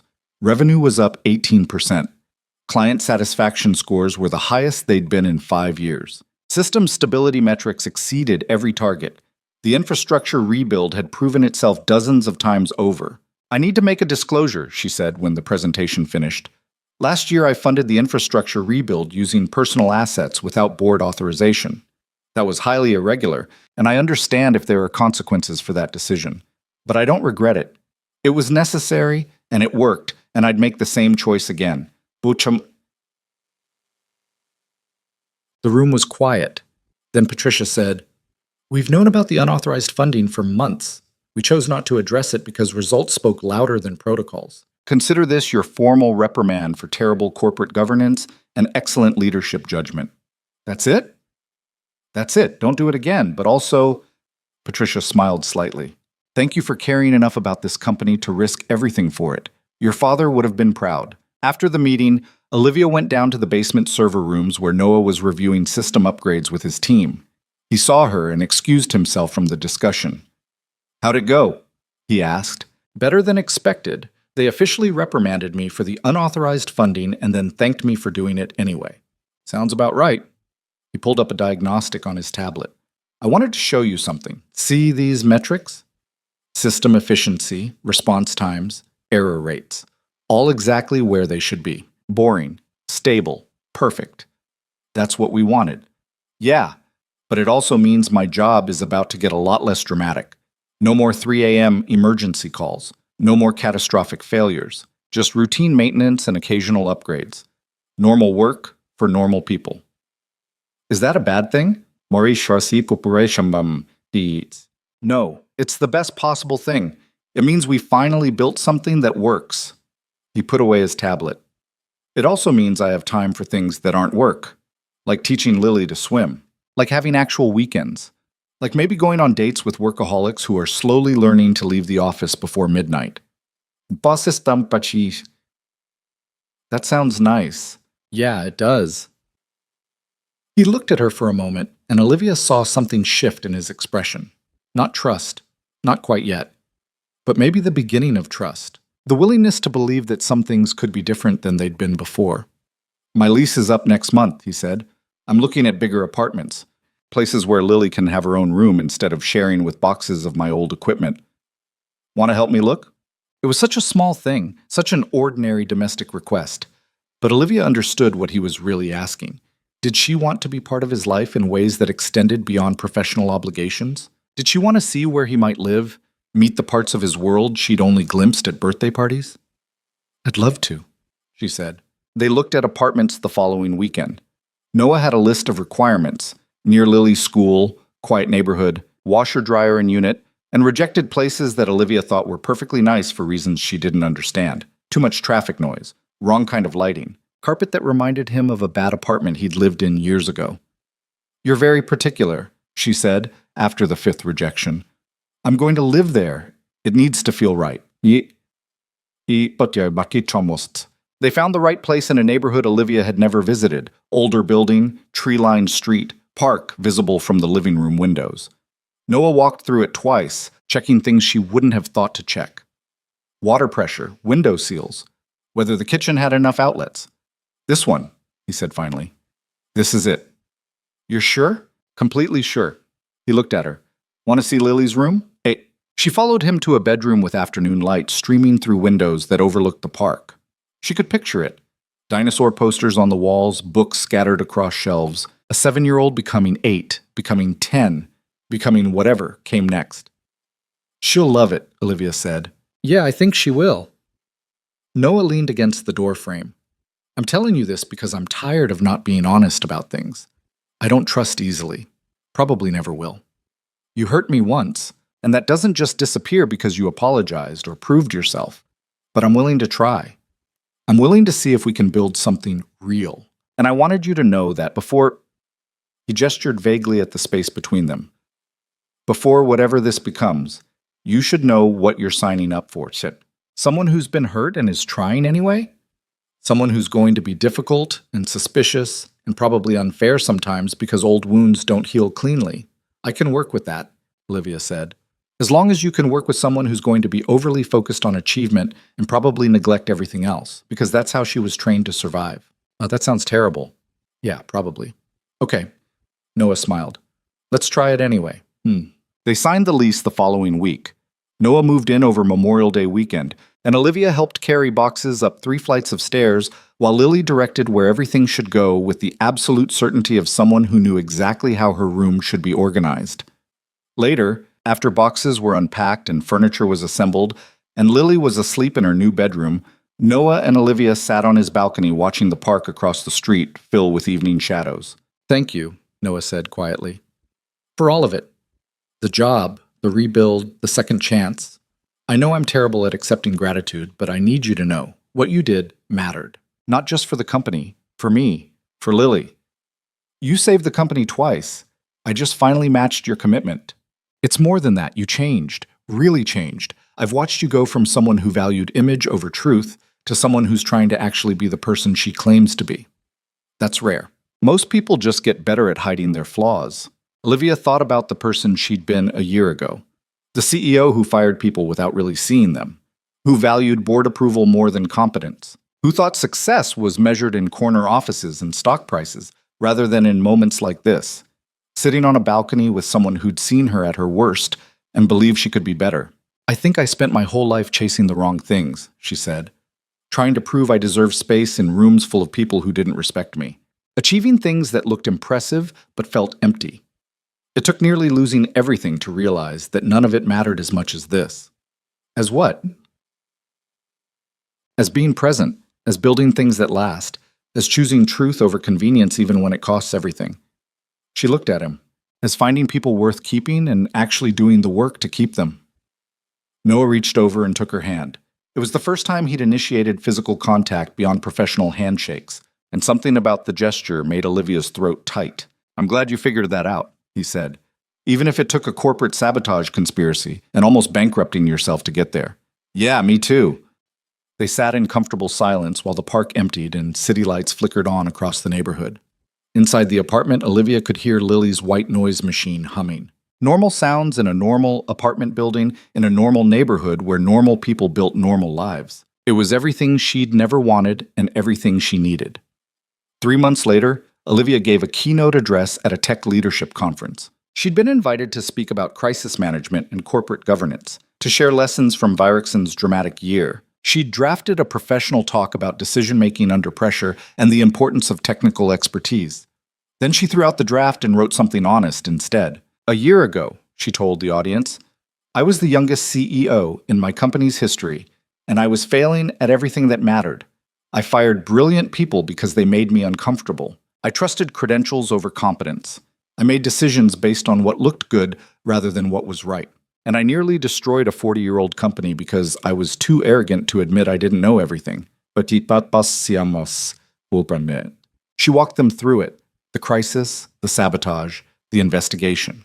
But more than that, she talked about Noah, about a single father working retail because she'd destroyed his career, about the humiliation of begging for help from someone she'd humiliated, about learning the difference between being impressive and being trustworthy. I'm standing here today not because I did everything right, she concluded. I'm here because I finally learned to admit when I was wrong, because I found people who cared more about truth than politics, and I chose to trust them even when it cost me everything. Because I stopped measuring success by titles and started measuring it by whether I could look at myself honestly. She paused, looking out at an audience of ambitious professionals who probably saw themselves in the person she'd been a year ago. Here's what nobody tells you about leadership, she said. It's not about being the smartest person in the room or making perfect decisions or never showing weakness. It's about recognizing value even when it doesn't look like you expected. It's about admitting mistakes quickly instead of defending them stubbornly. It's about building systems and relationships that can survive your own inevitable failures. And most importantly, it's about understanding that some things matter more than career advancement, more than corner offices, more than proving you belong in rooms full of people who don't respect you. She smiled. Turns out the real measure of success isn't what you achieve, it's who you become while achieving it. And whether you can look at that person honestly and not feel ashamed. After the keynote, dozens of people approached her with questions and comments, but the one that stuck with her came from a young woman who looked barely out of college. How do you know? The woman asked. How do you know when you're chasing the wrong things? Olivia thought about it. When success feels lonely, she said finally. When victories feel hollow. When you're constantly fighting but never building. Those are signs you're measuring the wrong things. And if you've already spent years doing that, then you stop. You admit you were wrong, and you start building something different. It's never too late to change direction. It's only too late if you keep pretending the direction you're going is the one you actually want. That evening, Olivia drove straight from the conference to Noah's apartment. She let herself in with the key he'd given her 3 months earlier.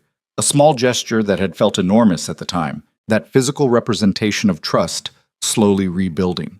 She found him and Lily at the kitchen table working on a school project about prehistoric marine reptiles. Lily was carefully coloring a mosasaur while Noah read facts from a library book. They had teeth like sharks, Lily informed Olivia seriously, and they could grow up to 50 feet long. That's terrifying. That's awesome.